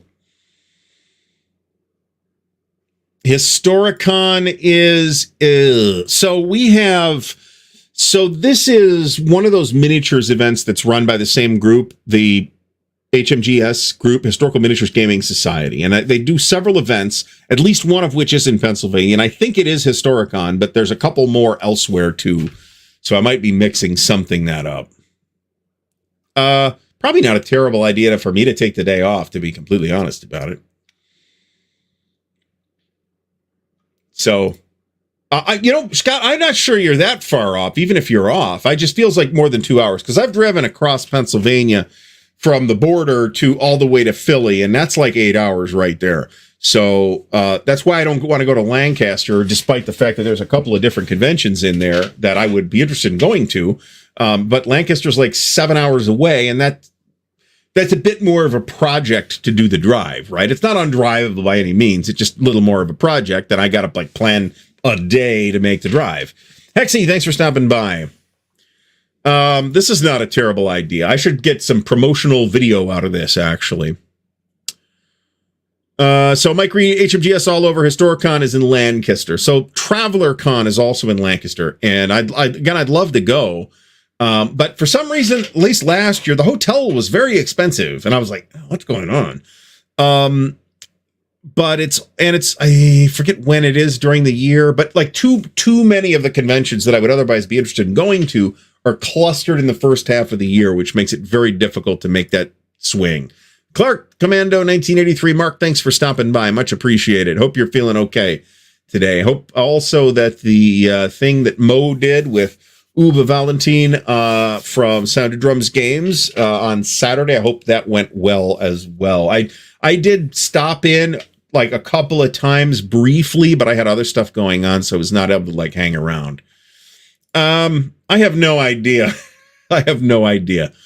I mean, they're just paper glasses, right? So there's nothing fancy here. Mo, all the big shots are here tonight. Mo and Hexy are here, and Mark's here, and look at that. How about that? How much time do we got here? So it does sound like the auction of the one-of-a-kind copy of Sound of Drums Isla went extremely well. So Scott says that Google says 2 hours, 44 minutes to Gettysburg. That's not bad at all.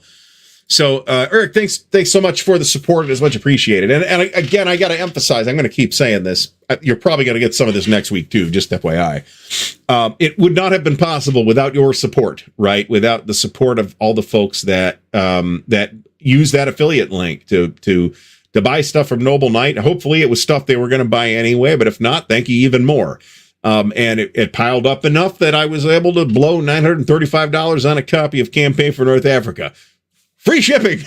Free shipping. So that's nice. That's very nice. I got to watch the show so I know exactly how pimped out it was, but I got the dirt from Mo, and it sounded very fancy. So I have a pair of welding goggles here somewhere that haven't been taken out of a box in at least 15 years. So I could just use those, or I could set up a paper frame with the pinhole camera and all that stuff. So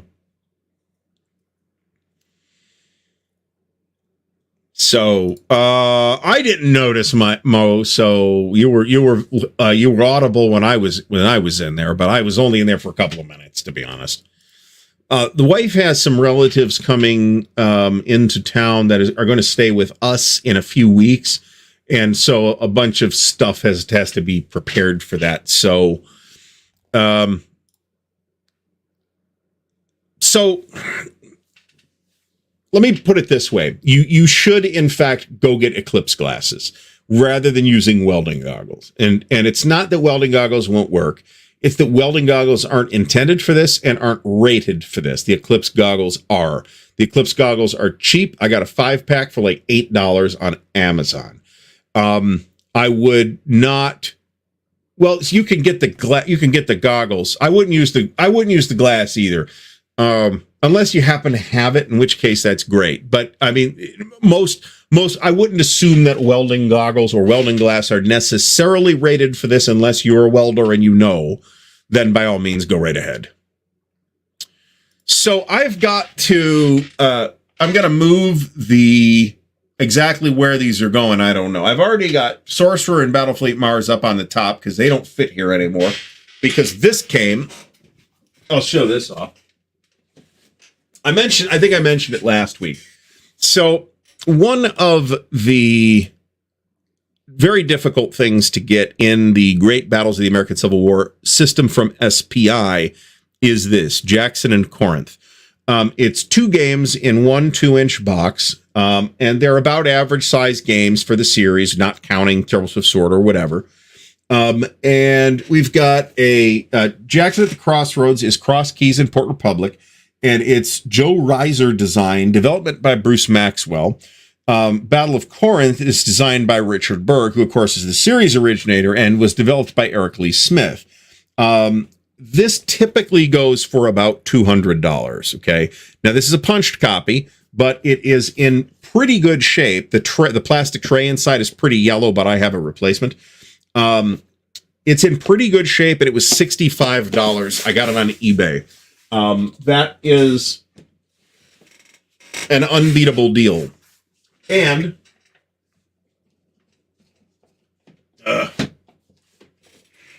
it does also mean that I am homing in on having all of the GBACW games.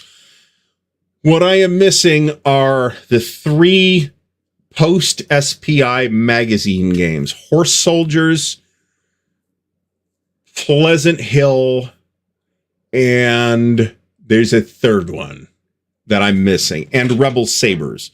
Otherwise, I have everything now. My copy of Drive on Washington came from Gilbert Collins. Actually, I bought it from at Compass Expo, and it's you know, he clearly played it, but it's very well taken care of, so I'm happy. It's in better shape than this very beat up copy of P Ridge. I'm not sure where this even came from. Very beat up. I mean, the inside's not that great, to be honest. Look at the rule book.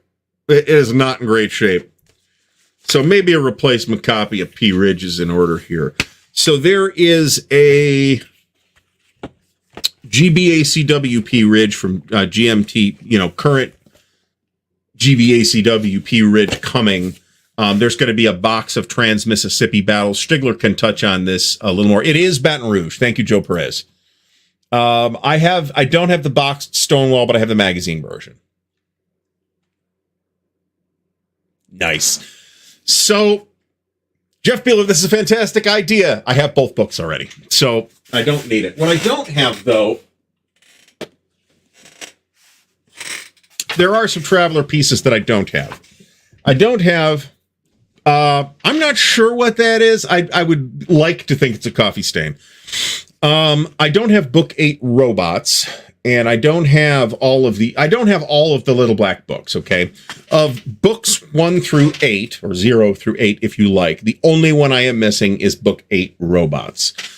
I'm missing several of the adventures and several of the supplements. I have all of the double adventures, and I'm missing several of the Journal of the Traveler's Aid Society. That's all the digest-sized books that they did.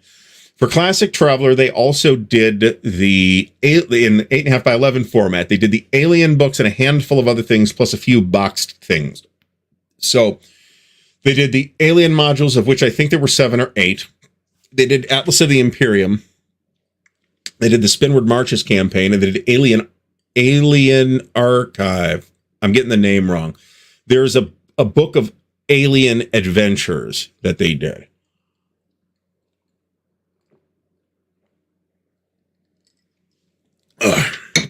Anyway, they also did several boxed things in addition to Fifth Frontier War and Ajanti High Lightning, which were the 2 things that they did in the flat box. The other science fiction things that they did in the GDW flats were not specifically Traveler. Okay, and I'm talking about Belter, Double Star, Triplanetary, and Blood Tree Rebellion. Those are the science fiction flats that GDW did that were not specifically Traveler, although certainly Belter fits really well with Traveler, and maybe Blood Tree Rebellion too, but I have never had that. In other formats, they did Asteroid, which was not a Traveler specific thing, but again, fit really well with Traveler. I've got these too. They did bookcase-sized versions of a lot of games, including Imperium and Invasion Earth, Mayday and Snapshot. They did RPG boxed supplements called Tarsus and Belt Strike, which I have all of this stuff. I don't have all the Alien modules. I'm missing, I want to say 2 of the Alien modules, including Hivers, which goes for about $100. Even Book 8 Robots goes for about $100. So this is a great idea, actually. The one interesting thing that I'm also missing is actually Hard Times for Mega Traveler. I don't have that, and I should have that, but I do not. So there's the big black book,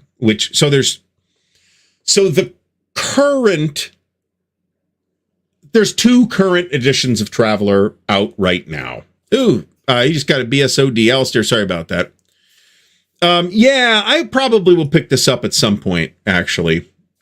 So there's Traveler 5th edition, and then there's Mongoose Traveler. Now, I think if you're, unless you are an Extreme Traveler diehard, and I think it's fair to call me an Extreme Traveler diehard, I would unhesitatingly say I recommend the Mongoose game over the Traveler 5. But they are both available. You can get Traveler 5 in either digitally or physically from Far Future Enterprises. And it's a very messy package. And I don't think that it's particularly playable as a game right out of the books. But it also does have some really good resources in it for relatively hardcore Traveler people. So there's that. So, Mark, Blood Tree Rebellion says you can get it for pretty cheap. I've got my eyes open for it. It's not really a high priority, to be honest. So Mike Reed mentions the Traveler Mercenaries supplement, along with Research Station Gamma. There you go.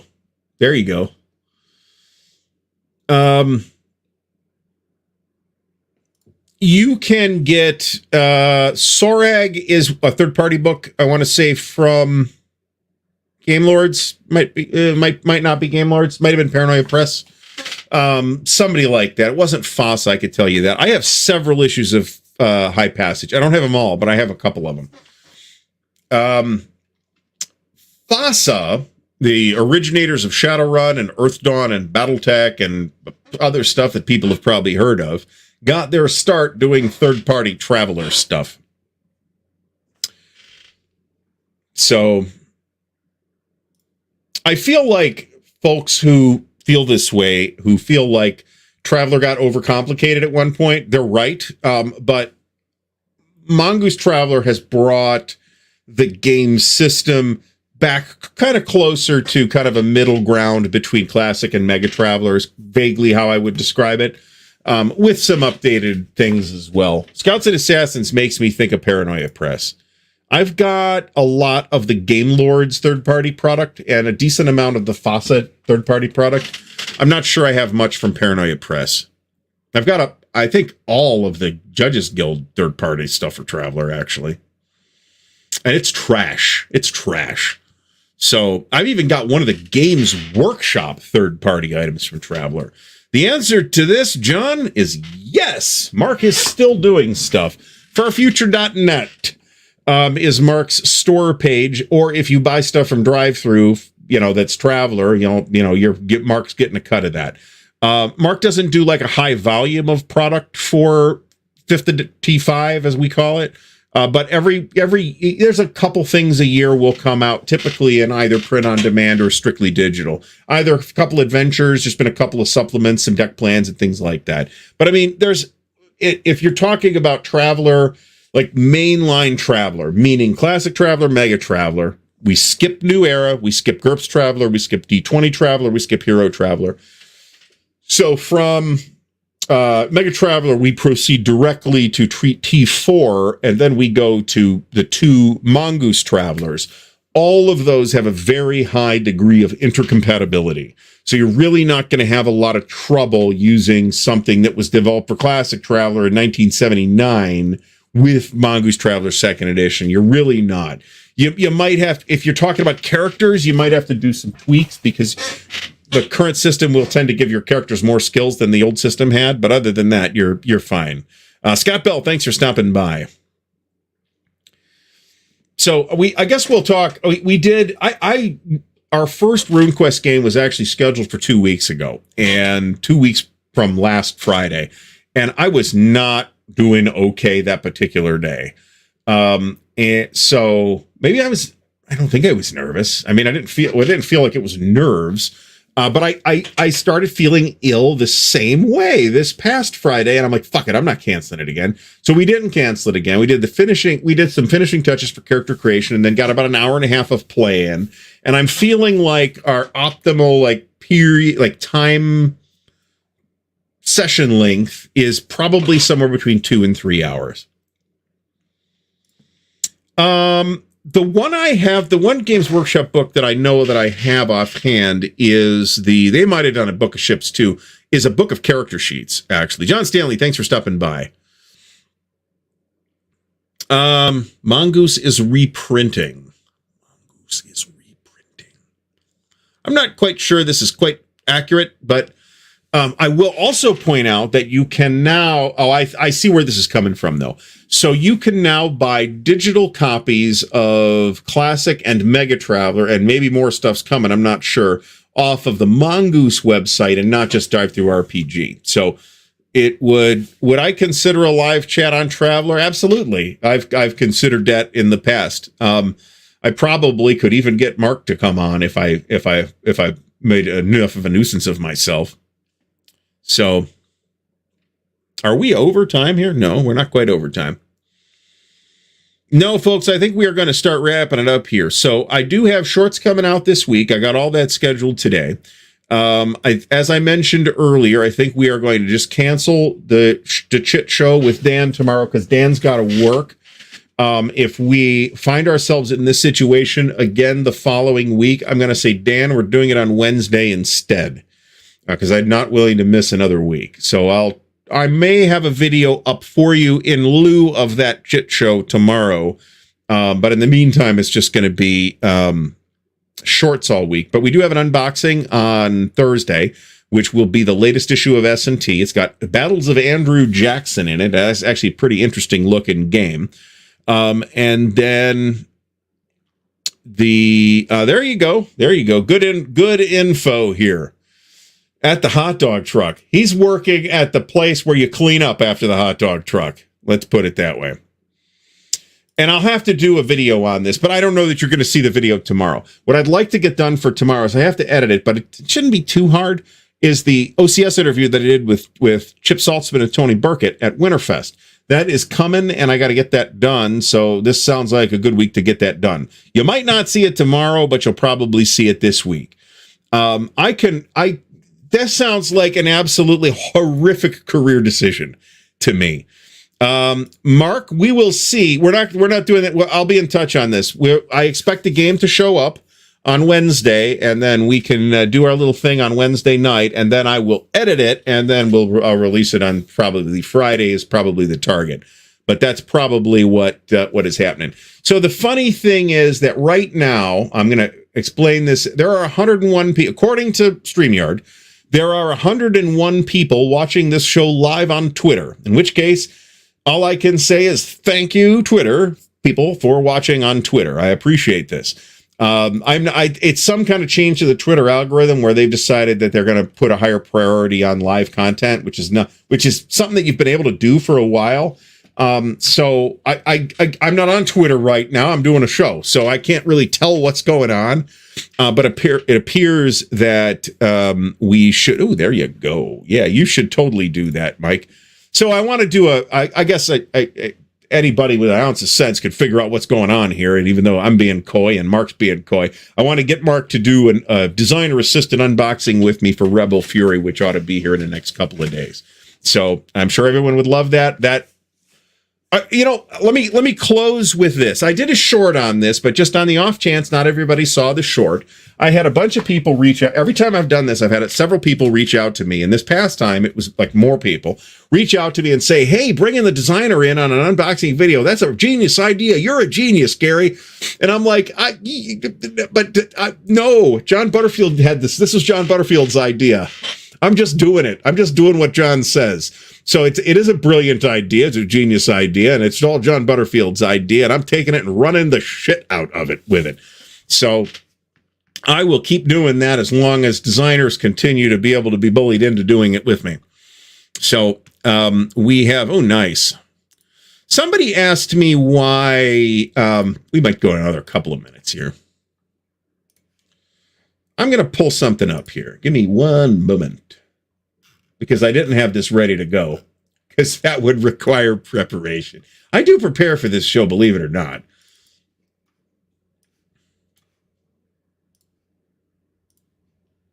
All right, so I posted this on social media today. I whine about GMT shipping my shit last, and I'm really not sure it's more complicated than that. I'm on the opposite side of the country than GMT is. I'm not sure it's more complicated than that.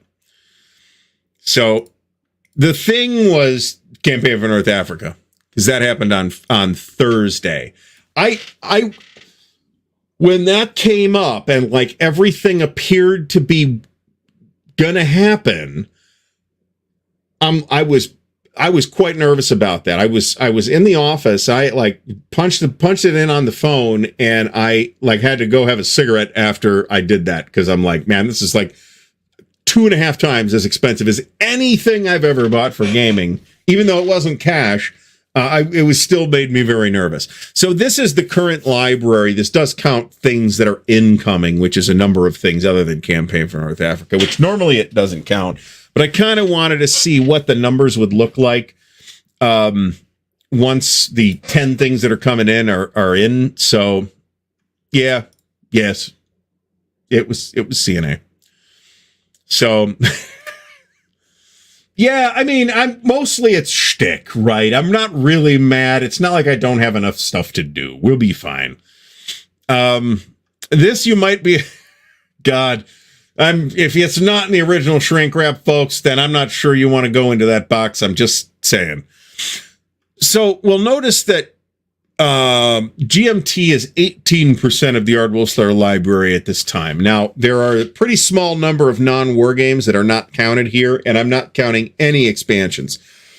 Nobody's really getting the shaft on me not counting the expansions except for Multiman, because I've got all the ASL, not all the ASL stuff, but I've got a lot of ASL stuff that would probably add at least 20 to this Multiman total, which would put them at number 2 behind GMT, and not that far behind GMT. And I still have a lot of, or if we decide we're going to add the gamers in, that's another 22 pieces. That will put them at number 2 as well. But I don't track them like that. If it says it was published by the gamers on the box, that's what I call it. Mark, thanks for stopping by. But SPI is number 2, or at least tied with Compass for number 2 in pride of place in the library at this point. And somebody asked me, hey, how come Avalon Hill's not higher? What's up with that? And I thought about it, and this is kind of why I wanted to show this, actually, not just to show, hey, here's all the stuff I got I haven't played yet. Back in the 80s, I had a fair number of Avalon Hill games, and we played a bunch of Avalon Hill games. So it's like none of that stuff is like new or mysterious. There's like a familiarity there, and I dumped most, not all, but most of those games got dumped over the years.